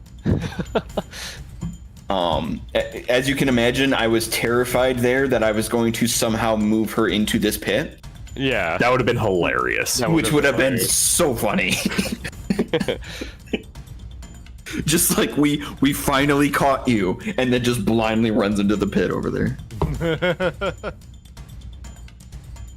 All right, thank God. It's like you can't share that damage. Damn it! What a waste of a good turn. Such a good turn. Okay. What a shame, truly. Yeah. What a shame. No, it's a real shame because this one here doesn't have the same spell. She can't do the thing. She is going to attempt to bound Silva up onto her shoulder. So we're going to see if this Still strength check. No. That would be this one here, but she is currently sharing vision with this one. Right. They're sharing, like, it's not just like giving it was convenient at the moment. Right. No, they are sharing vision. Yeah. That's And that is going to run out at the end of this round. So they gotta use it while they can. But yeah, I just rolled there. That is a 4. So she's going to fail at that as well, and I'm definitely very happy about I that. love guys who fail.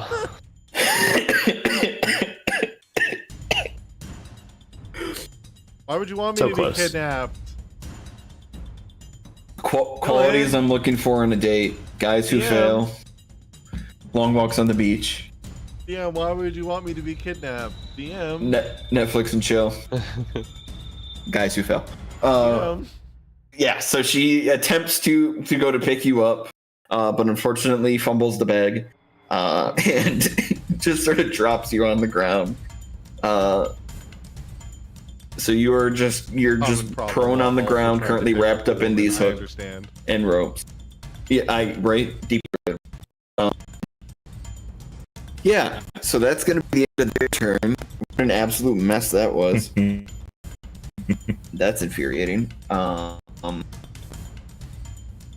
gonna bring us to. Let's see here.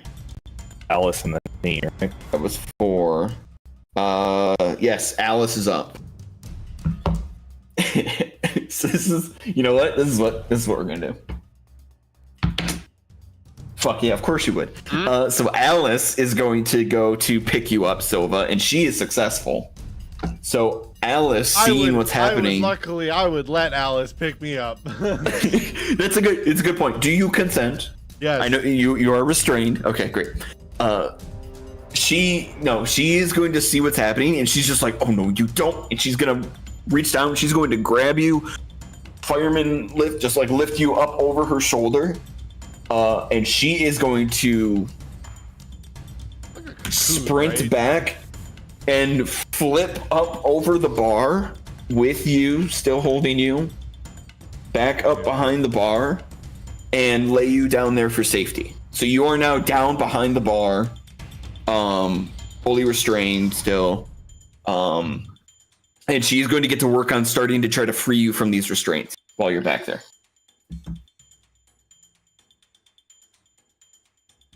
And she goes, this is why I told you to run. Anyone want to explain what the hell's happening here? No. I'm not doing that.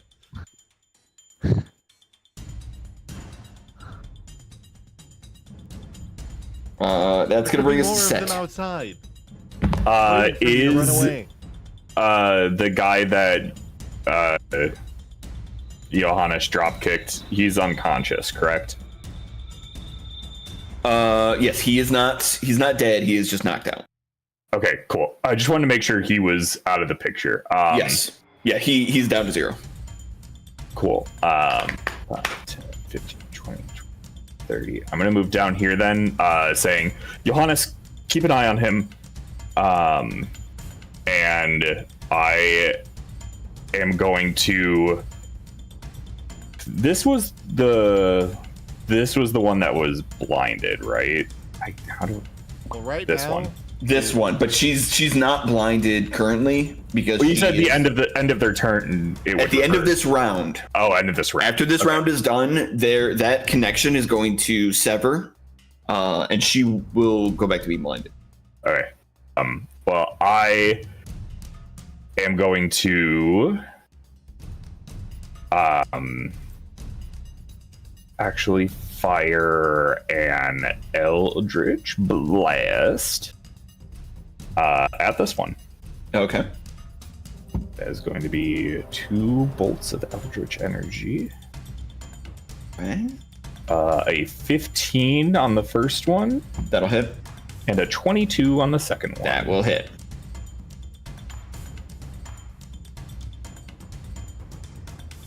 Uh, 4 damage on the first one, and 10 damage on the second one. Okay.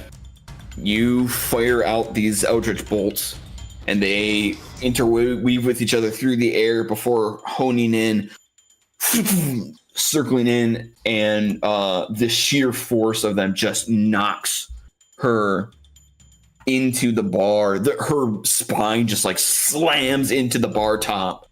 You hear a crack, and she crumples down to the ground, face down onto the floor, unmoving. Cool. And then I will go ahead and bonus action dash. Go 5, 10, 15, 20, 25. Get an additional 30 feet. Kumo. And that is the end of my turn. Stop stepping on my keyboard. All right.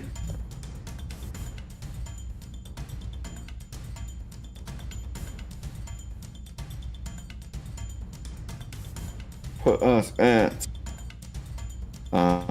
yeah, because Ilfex is currently unconscious, and the last one was the there. Yeah, so that's gonna put us back at the top of the round now. Silva, you are currently restrained. I guess I will attempt to remove my restraints. All right, make a strength saving throw for me. All right.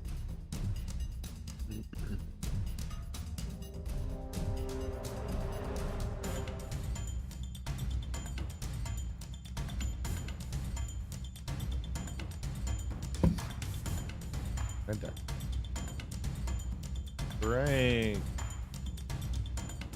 That's not. With all the Taking your word bullshit on for my it. Desk, I can't believe that I'm taking your word for it. somehow got this dice. No, the answer to that is I have so much bullshit on my desk. Okay, well, 10. okay, yeah. So you try to break these cuffs. You try to break free of the restraints, but as you're like putting pressure against them, they begin to bind in on you even tighter. Ah! Yeah, does not feel good at the moment. You are fully wrapped up in this.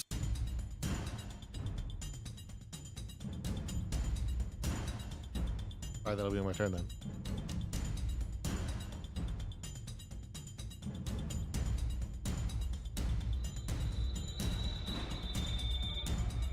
Okay. It is Milo's turn.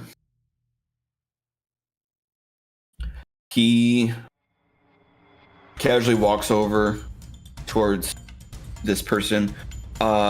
Set, you see, because Johannes is on the other end. Silva and Alice are both under the bar here. But you see that as this assailant falls to the ground, unmoving, this one clutches their head and begins to yell. And when they remove their hands, both of their eyes have glazed over as the blindness from Silva re-engages, and they lose their ability to see once again.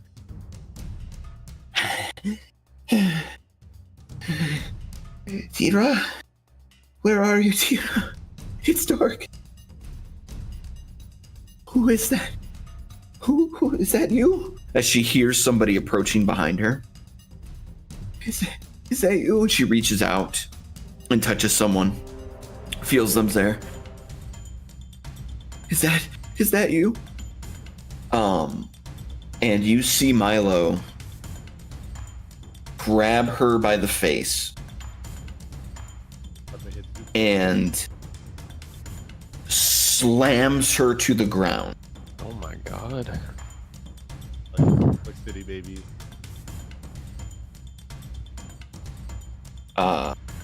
He lifts his foot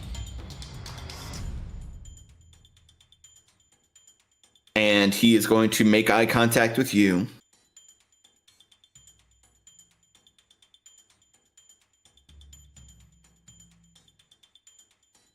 Is the other one behind the table done? Unconscious. Can Able he to answer speak? questions? Yes. Once he is roused.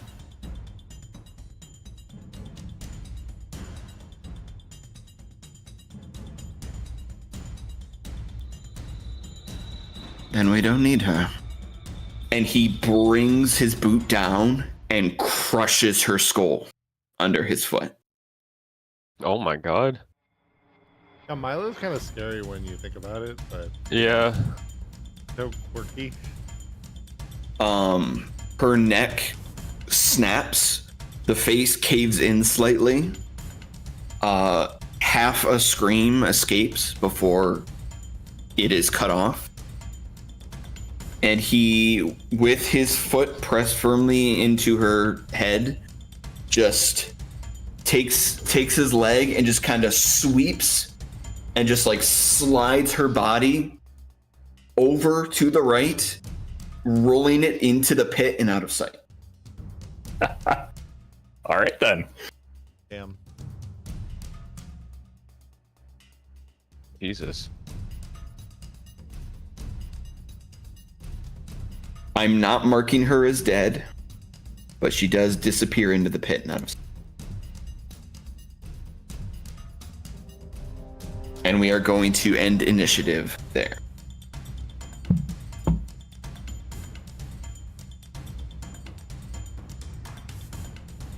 I'm not marking her as dead, but we all know that she's dead. Well, do we? Milo just caved her skull in. But like, what if, you know? What if, you know? Yeah, what if you know? What if, you know? Alice is going to take the axe. She's not just gonna like chop down into you. She's gonna take that. She takes the axe and she like holds it. So she's got the blade positioned, and she's going to start. She finds like one of the ropes, and she's gonna start like weaving it back and forth. She's trying to cut through the rope to get a proper opening going on the on this thing that you are currently trapped in. That's a real good roll on a 17. So she starts cutting through, and her blade is like slowly sawing through one of the ropes to begin popping it open.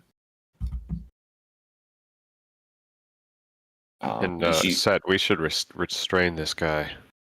Johannes, do you have rope on you? That's a good question.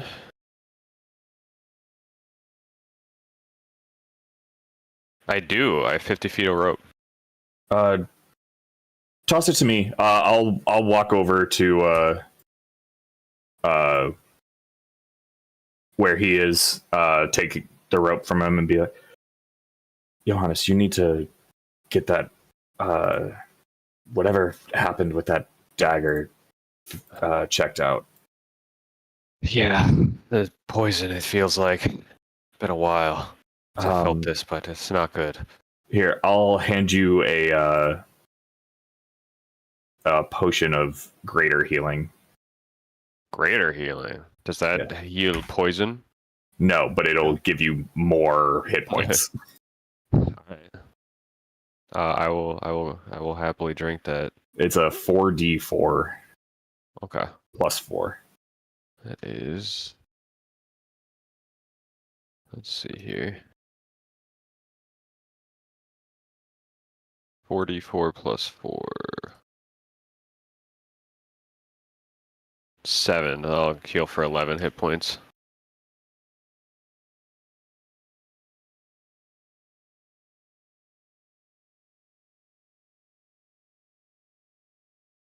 And I'll go about tying this guy up now. Yeah, he is out cold. You're able to just kind of take him and start wrapping him up in the rope, restraining him. How do you want to tie him up? Oh, I mean, it's gonna be hands are gonna be tied behind his back, feet like tied together. Like, I feel like Set would have experience tying up in interrogation subjects. So, just tying him up so that he's literally unable to move, but is still able to be questioned. Like, without not being in such a position that he's in like pain, but clearly can't move. Mm-hmm. Okay. Milo, in the meanwhile, is going to walk over here to the stool that is on fire. He grabs the stool with his bare hands, what remains of it, as it's the fires begin to spread to the table. Grabs the stool with his bare hand and just chucks it down into the pit.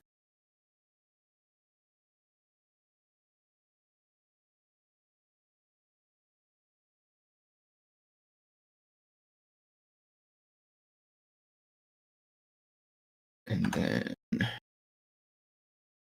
Going into that pit. listen, when life gives you a pit, you got to make the best of it. You know. Into the pit.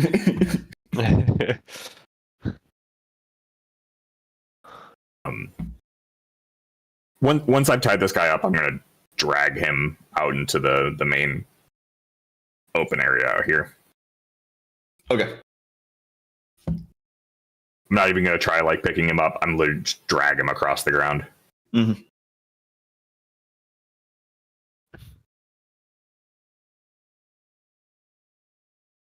Right. Milo is just kind of surveying the damage here around the pit as you do so. Silva, Alice manages to cut a few of the ropes. You can make an Arcana check if you'd like. Sure.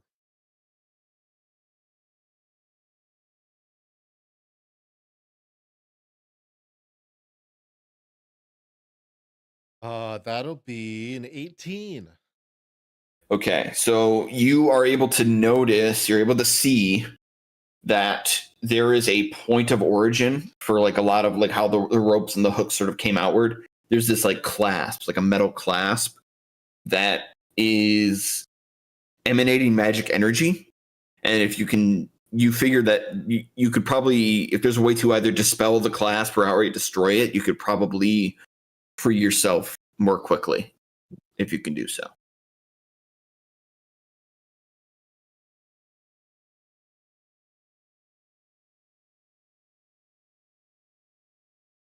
I mean, I guess I'll attempt to investigate as best I can.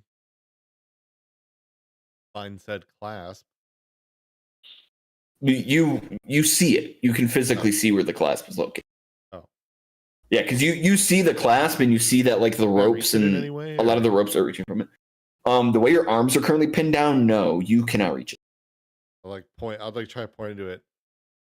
The clasp. Go for the clasp thing there. That should make this easier. Okay. Yes. I see.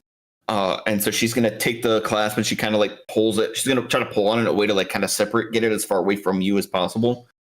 And she's gonna pin it down. What should I do? Do I just break it or what?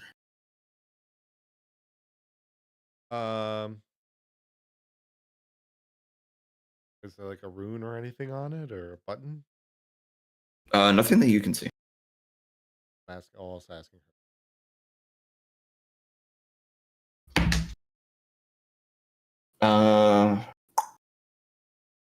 From what she can see, it is a metal clasp. There's no runes. There's no physical carvings or anything drawn into it. No lettering. It is just this like clasp, this rectangular piece from which like the metal or not the metal, the ropes are kind of all expanding from.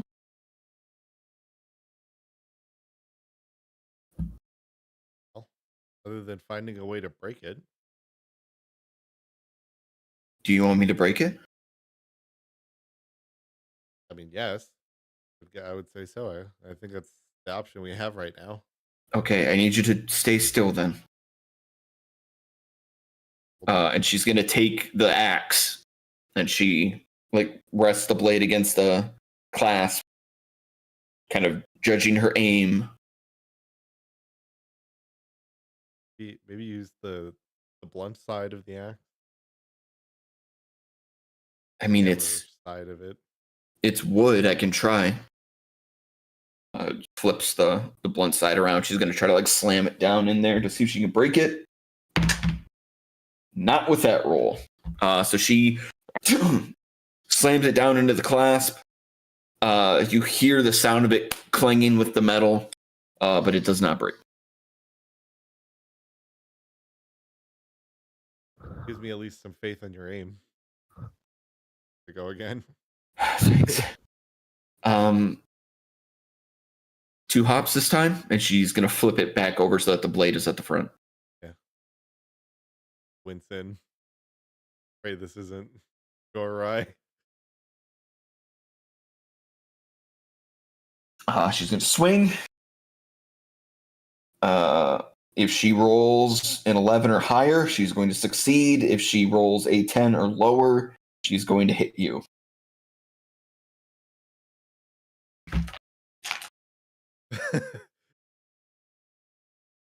Like I'll be able to see it still. That is a 9. I'm like, that's not double digits. That is a 9. That is a 9. She swings down, and the blade catches the edge of the clasp, but then it like diverts off. It slips, and she buries it partially into your shoulder and partially into the wood floor. And she goes, "Shit!" And you take 2 points of damage. Oh, sorry. I'm sorry. Okay.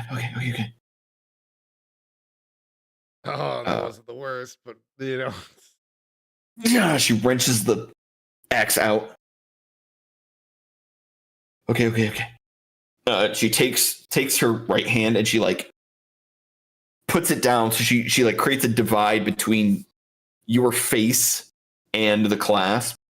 She's like, okay. We can do this.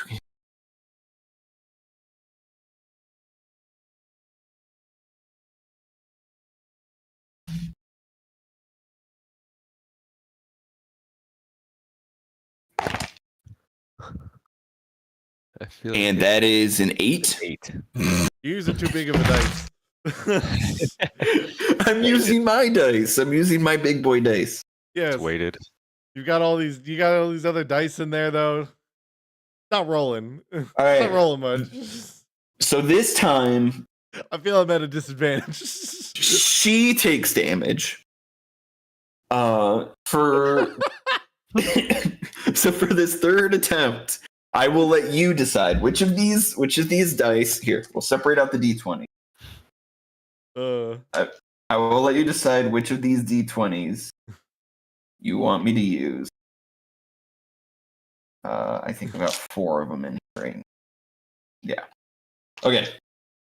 So we can either stick with the big boy, Okay. or we have black, Okay. we have rainbow, and we have blood red. Okay, well that seems ominous. So let's go with the rainbow. The gaze will get Okay. you through this. The gaze will get us through, as they have always done. Yes. It's As has been what we're through my here life. for. It's what we're here for. Yes. Okay. All right, I'll channel my queer power into this. Try to help you out. It's only like a +1 bonus, though. It's not that huge. Don't tell anyone else about that, though. Okay.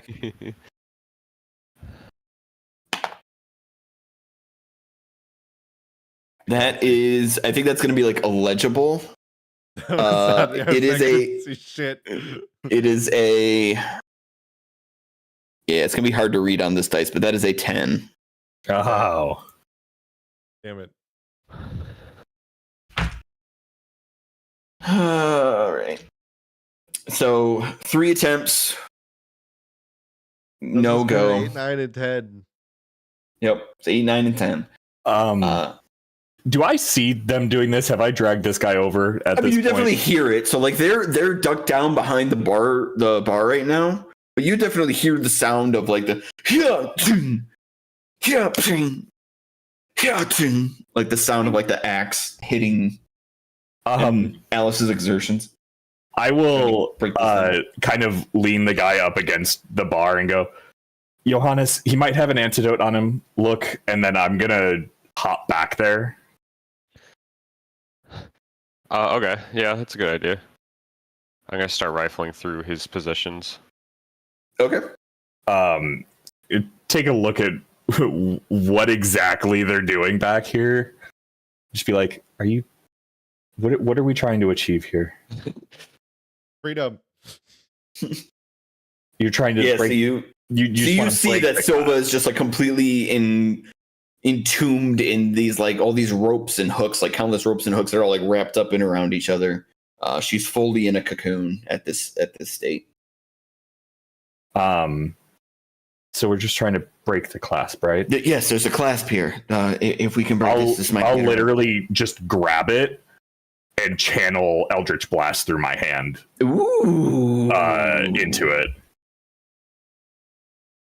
Speaking of gay energy, okay, go ahead and roll your Eldritch Blast on that. Do you want me to roll to hit on that, or just roll damage since I'm just holding on to it? This is still going to be rolled to hit Okay. because it is magic.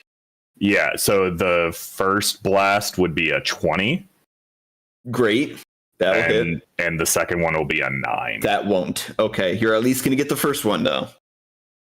And that is 8 points of force damage. Okay, you channel your energy into it, and The clasp bursts apart, sending shrapnel flying, and your second blast kicks up and off, smashing another nearby window. Oh. But the clasp breaks away, and Silva, you feel that like the constricting effect that the ropes and the hooks had seems to like release a little bit. Like you're still wrapped up in a bunch of these like hooks and ropes, but they're no longer like magically constraining in on you in real time.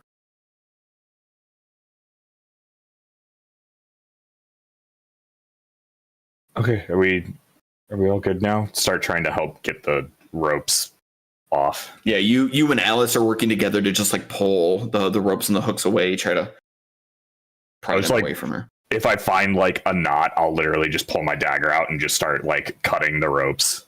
Mm-hmm. It takes a few minutes of doing so, but you eventually are able to get enough of it pulled away that Silva is able to free herself from it fully. All right. Johannes, you said that Yes. you were rifling through his Yeah, I'm looking pockets. for an antidote if he has anything. Roll a investigation check. Alright. It went off my screen in D&D Beyond. Hold on, let me try that again. Nope, I'm stupid. Sorry. Oh. Sleight of hand. Oh, okay. Which should give you even more of a... Should I just take that same roll or should Yeah, I... just add +2 to the roll that you just got. Okay. Well, 17, and then Okay. if it actually took my sleight of hand bonus, it would be 25. Okay. Yes, I'm looking at sets. Okay. You find 2 empty vials. And if you want to keep any of this for yourself, be sure to note it for later. 2 empty vials. You find a dead rat. Okay. There is what appears to be a missive or some sort of document in an envelope with a wax seal on it. The envelope itself is like heavily stained, and you can see like the blood from his wounds has like bled onto the envelope severely, so it's like covered in blood. Okay. You find 15 copper pieces. Okay. A snake skin.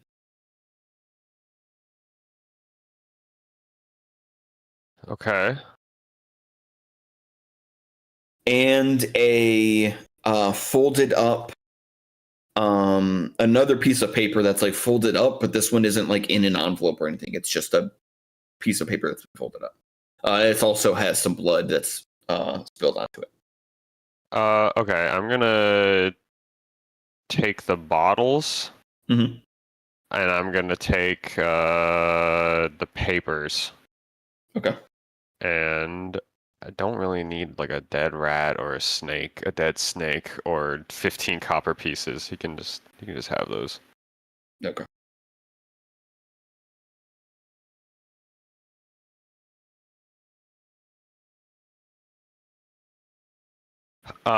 Okay. Is there anything like that bottle? Do they have any sort of residue? Yeah, it's like a chalky white residue a little bit on the inside of them. Okay, I'm just gonna... So they definitely had something in them before, but they're empty. All right, I'm gonna pocket those, and then we might have to bring those to Victoria if we cannot find any sort of antidote.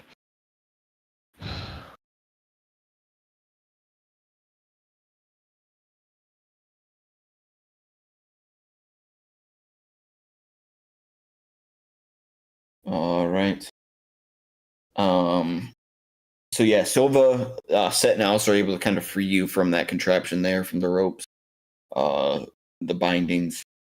So you are now free, no longer in their restrained condition.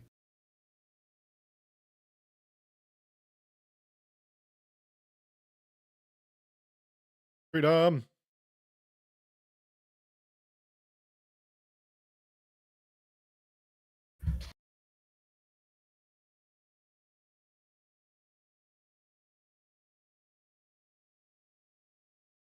All right, let's get over.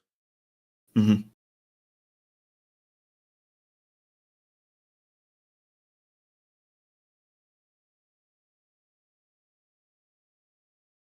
All right, let's get over and talk to this guy.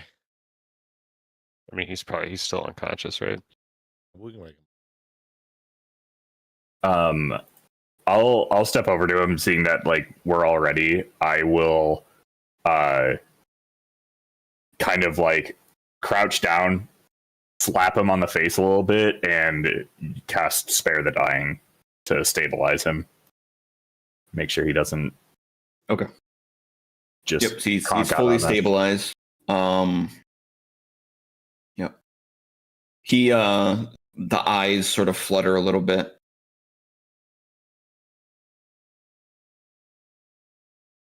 The breathing is ragged. He coughs. Blood trickling down from the mouth. Irritos. Irritosum. We'll get a Does bucket of anyone water. understand him?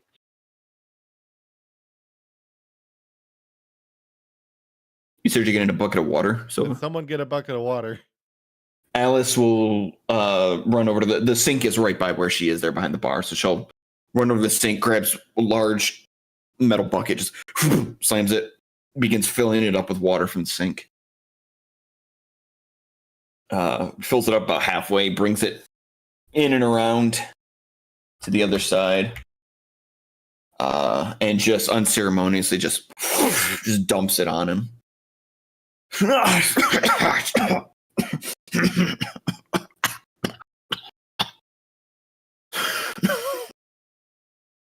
Bertor.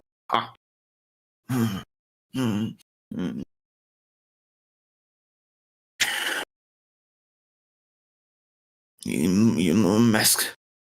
You know mask is for.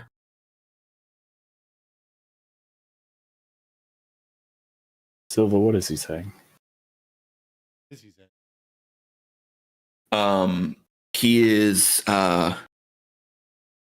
muttering profanities under his breath, but also just like a mixture of what is this? He does once he's conscious enough, you know, he's kind of scanning everyone, but once his eyes get to you, they stay on you. He's locked on Silva. Yeah.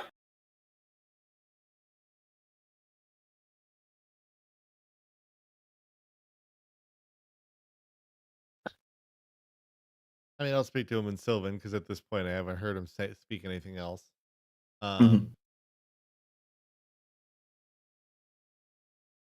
Who hired you?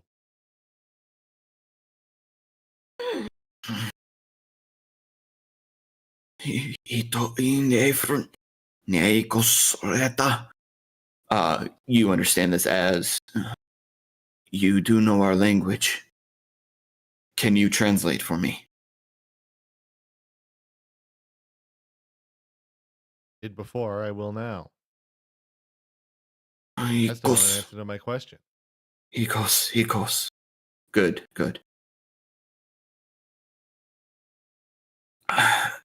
I do not work for any one person. We are here to find you. We were supposed to get you and leave. That's all. Get me on what? For a night to leave. Okay. We did not know there were others here who would fight with you. We thought you were alone. We were wrong. So are you translating what he's saying to the rest of us? I mean, I'm gonna say it as explaining the obvious that meant to capture me. He just didn't expect there to be the rest of us. Right, but why and who asked you to capture me?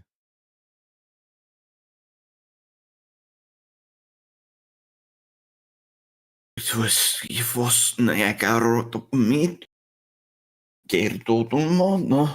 He looks over at the unmoving body of one of the other assailants by the bar there. Translated. We, as a group, did. We were to come and find you, to capture you alive, and bring you back into the woods, away from here. We knew we needed to do it now, while everyone was distracted by the attack. For who? The only though? the only reason we attacked here was to give us an opening to get to you. Are you part of the druids? Yes. From the woods of the north.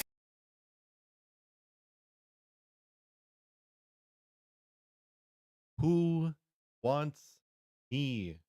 Where were We you going do. to take me? We do. Why? We are the moon speakers. Do you not know of us? Only what I've heard. That doesn't explain why you would want me. Do you not know anything of what has been happening here these past months?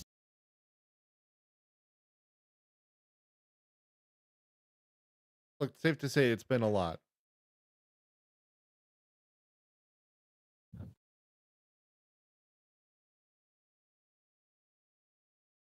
Why are you here then? If you are not here because of the cold.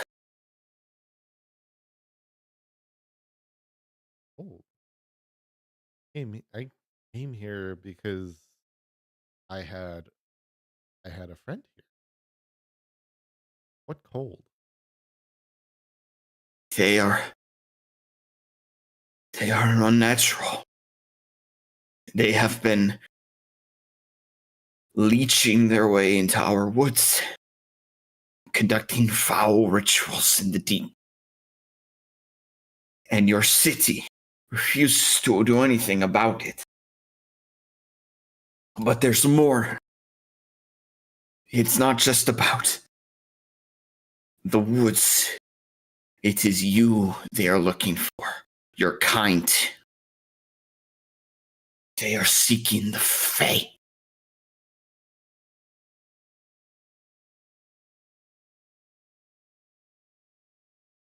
Who is? Oh, who is the cold? Who's this cold? Who is the unnatural one? Near sore foita emerald cloy feta.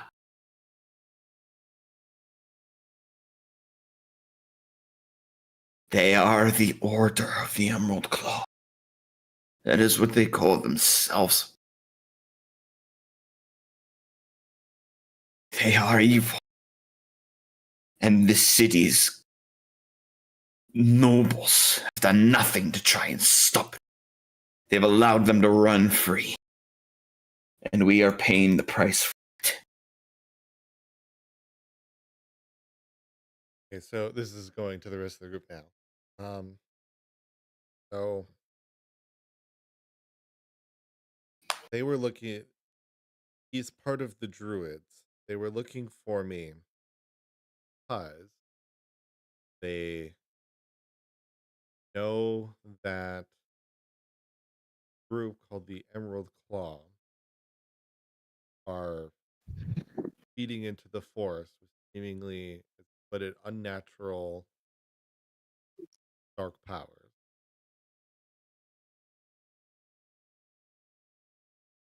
But then cold, you as he really put it. They're seeking the Fae, so they wish to get me. So if they are looking, and this will now going back to him, if they are looking for Fae,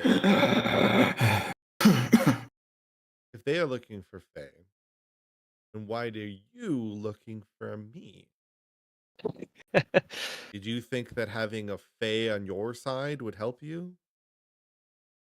Did you To not think to keep ask?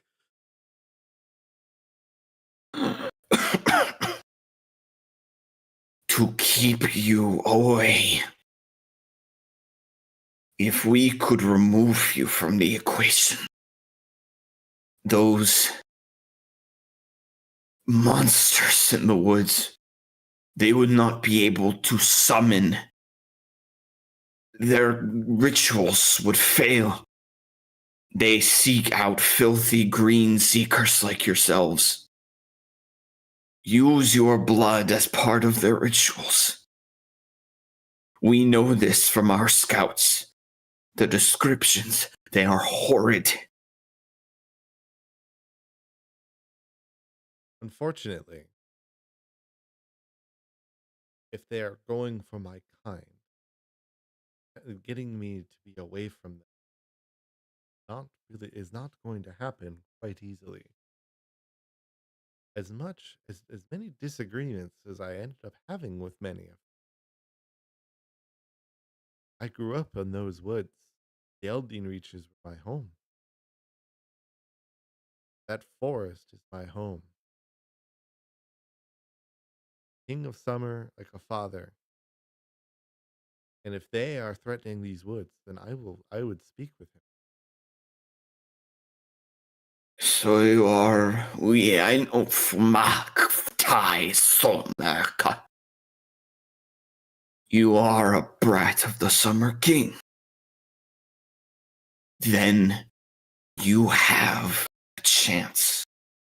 You would do well to return to the Eldeen, to your kingdom, and never come back here. At least you would have a chance to be safe.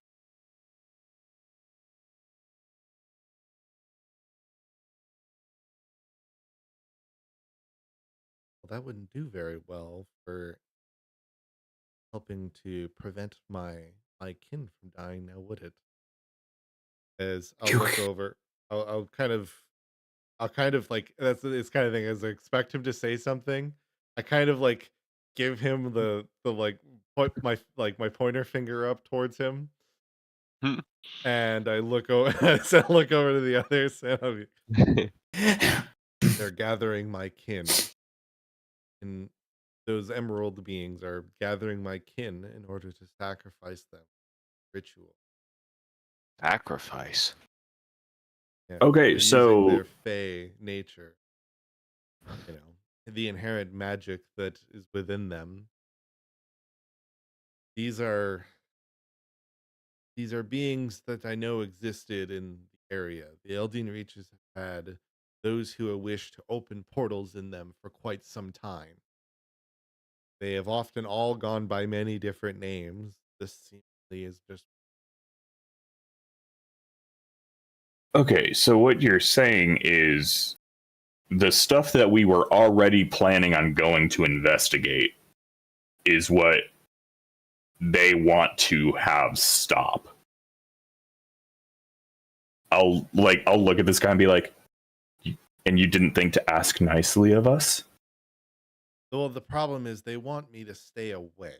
They want their attempt was to take me and remove me, but remove me from the equation. Now, really, what way he meant to do that, I don't necessarily find the answer to that.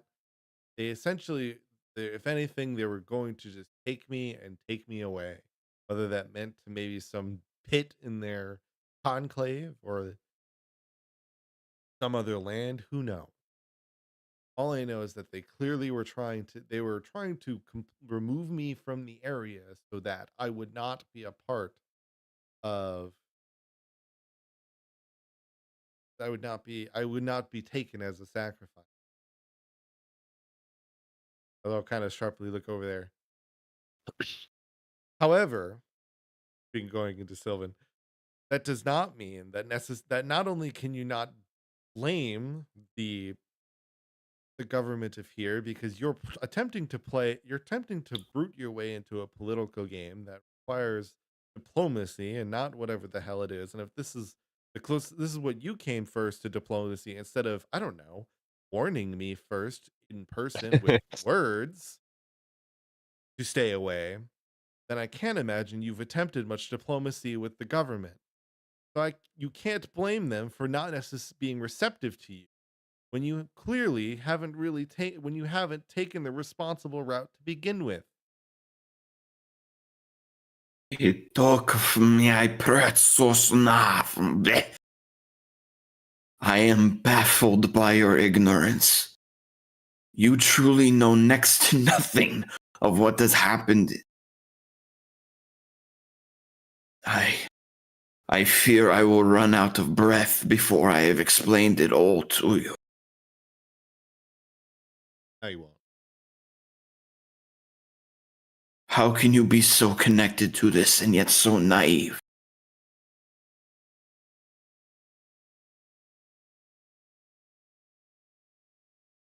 He gains 10 HP.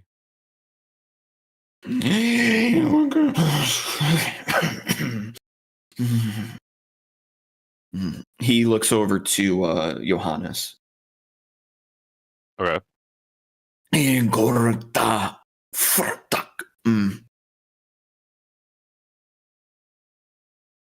I looked to Silva. Any idea? Sorry to use you as translator.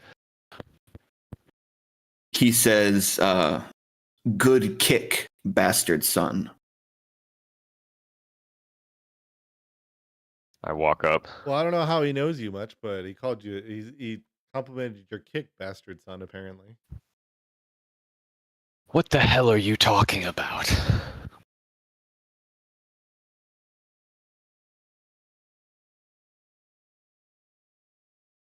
He looks to you, Silva. What is your familiarity with the moon speakers? Prior to that, Yes. it's partly because it's relevant to. Does a 17 hit him in his current state? Absolutely. Yeah. Okay. He gets a kick. It's 2 damage because it's just my standard unarmed strike. He gained 10, so I know he's inherently. Yes, that's right. At least have 8. Yes.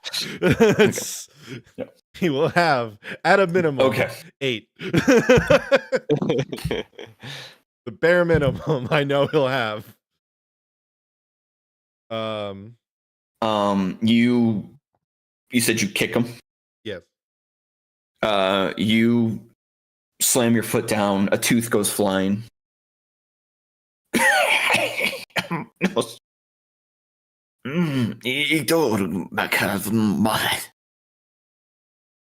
He says, I'm sorry, Summer Brat, but his kick was better.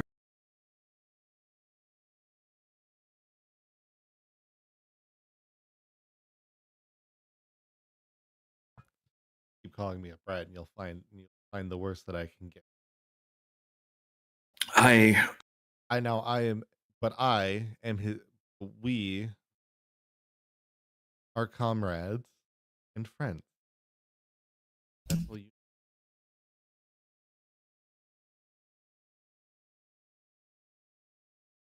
What do you know? Go ahead. What do you know of the conflict between the moon speakers and these cults, besides what I have told you tonight?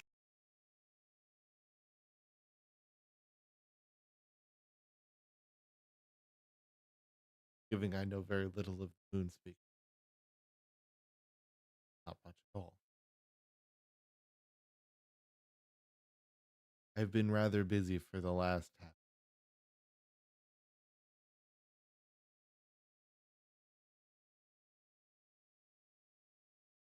Away from your family? Your home?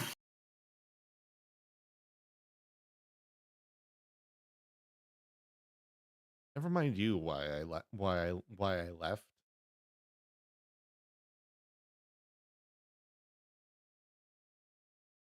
Away from Olean?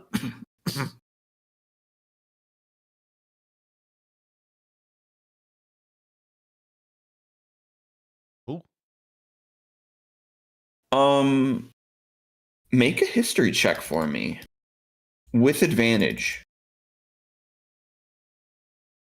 I may need it. 15. You recall hearing many a story about a great being in the capital of the Elden Reaches, which is known as Greenheart.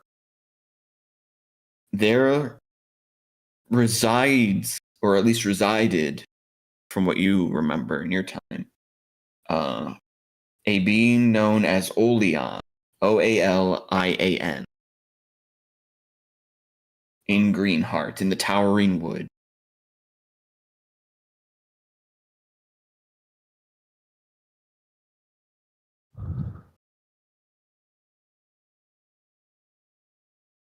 These cultists, their rituals, they intend to summon something or someone and use them to kill Olean.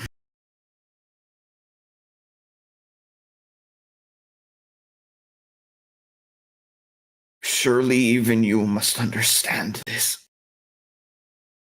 How grave this is.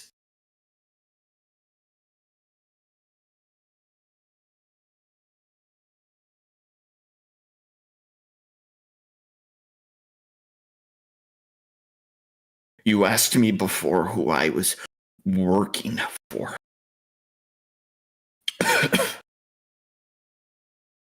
Everything we do, we are doing in service of protecting Olean.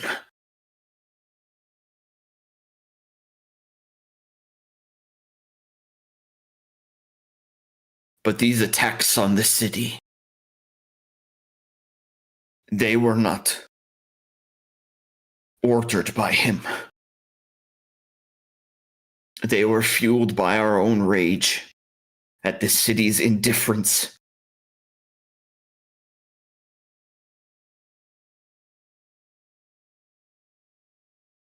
Our goals tonight were different, even from our own group. We chose to use this opportunity to strike while the others were distracted. To get you out. We horribly misjudged you. We failed. Remains evident. However, what you people seem to fail to understand, despite your anger, you now you have now seen yourself minus any form of potential allyship. Just because they haven't acted up to now doesn't mean that they couldn't later. But you've closed that door and burned that bridge. Now. And now the best thing that I can do is go back and speak with the King of Summer.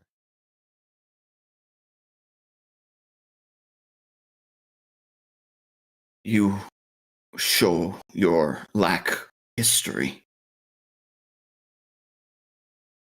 It is not inaction alone that has caused the Moonspeaker Druids to rebel against the city as they have. There was action before, but it was not in support of us.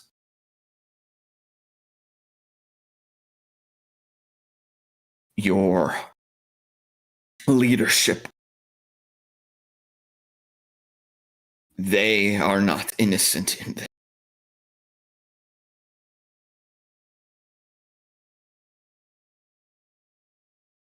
Make this very clear. I've been here for 2 days. when I fought in the war, I fought on a different side. My one loyalty, myself, friend, and to my family.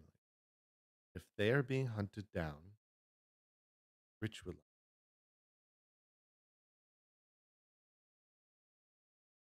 then I will help.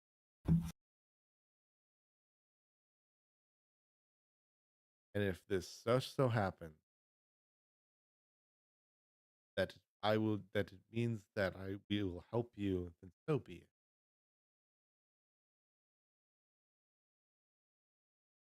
But I will not ally myself. I will not consider myself allies of those who not only prey upon those who do have nothing to do with your predicament and mine, but you don't punish the government. Destroying buildings doesn't punish the government. The government is fine. You punish their people. As the war did. You call me ignorant. And yet you barbarian the innocent and act like and then act self-righteous.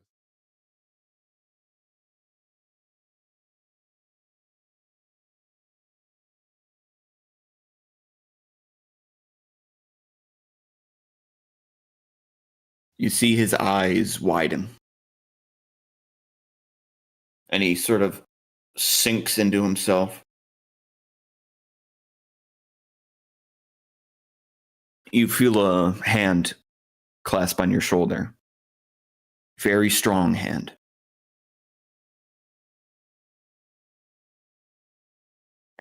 Silva, in a sense, you are correct. But I'm afraid he is correct as well. Things are complicated like that. You see, this isn't so much about direct confrontation as much as it is about fear and manipulation.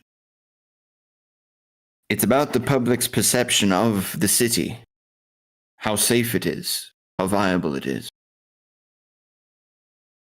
The failure of the city's walls to protect it reflects as a failure upon the leadership.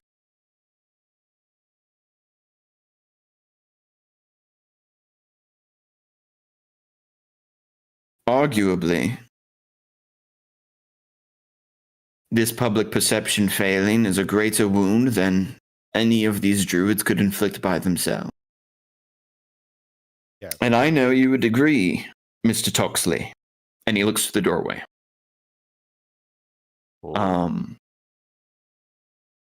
And a man who is now standing in the doorway, large overcoat, hair slicked back, hand to the hip, to something, steps forward into the light, and Sander Toxley says, "You are right, Mr. Marigold. And I'm sorry that it had to come to this. Hello, everyone. I don't know why we must keep meeting under these circumstances.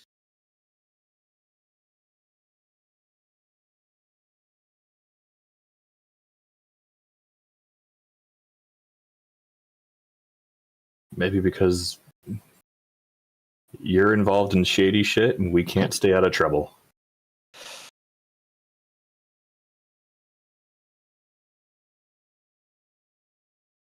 How much time do we have, Toxley? The city guards will be here in a matter of minutes. I will do what I can to fend them off. What is the story? The story is that those dastardly druids from the north attacked my tavern. I had no idea that it was coming, and my poor patrons were nearly affected. But the good news is that none of them were killed. In fact, there were no casualties whatsoever. Everyone was safe, and the druids moved on without attacking any of the residents. They were clearly looking for something else. Sander looks to the unconscious woman by the bar. And what is her story? She's not real. I believe you're referring to the empty bar stool over there. Sander wipes his forehead. You continue to make things difficult for me, Mr. Marigold. Do you intend to kill her? No. I'm just going to hold her for a while. Get her healed up. Ask her a few things, and then send her on her way. When I'm done with her, she will understand the consequences of breaking our deal. It's unfortunate that I can no longer rely on the moon speakers to uphold the contract. You and I both know that that deal was tenuous at best. It was only a matter of time before they would break it. They are angry, Mr. Marigold. He looks over his shoulder as he hears somebody shouting something in the distance. Only a few minutes. Whatever the rest of you need to do, do it now. I'm putting my faith in you that you are on the right course. Do your business, then be gone of here. I know none of you want to be questioned by the guards. I will hold them off.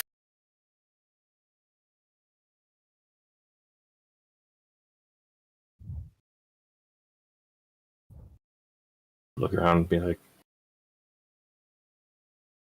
okay, so we're leaving. Contract. I suppose we are. Milo walks over to the woman that is on the ground there.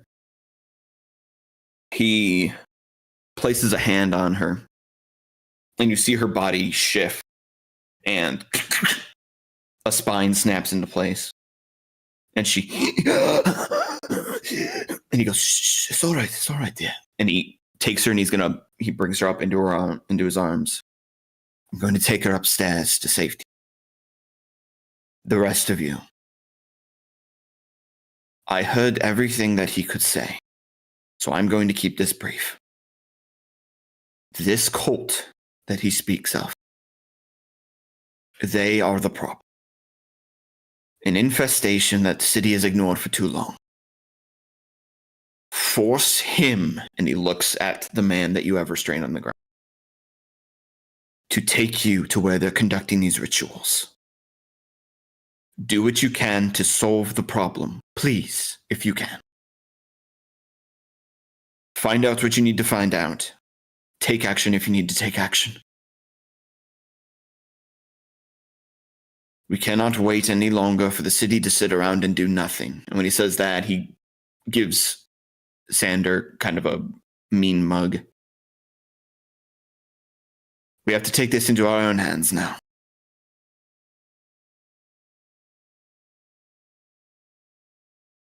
All right. I'll make sure that the others remain safe, but I need you to handle this from here. Please.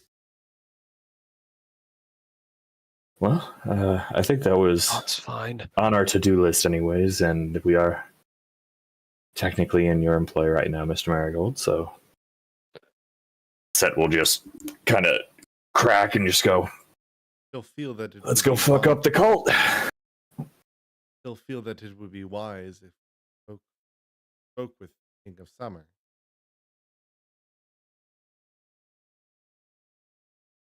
I agree. But there are two things that make that difficult. I fear that the cult in question is moving faster than we anticipated, based on my own information that I've gathered.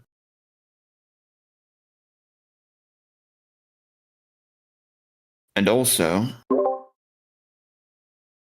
and he gives this piercing look to the man restrained on the ground. As the moon speaker here failed to mention to you,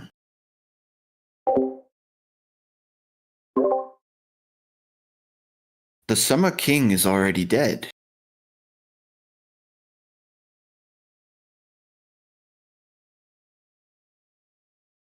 And we will leave it there for today. Oh boy. Next time we meet, our group will decide pretty immediately. They'll need to decide what it is that they're going to do. As we continue this story that has now taken a very sharp turn from here. That has been today's episode of Dragonmark Symphony. Thank you all for watching. Thank you all for playing. And we're going to see you next time.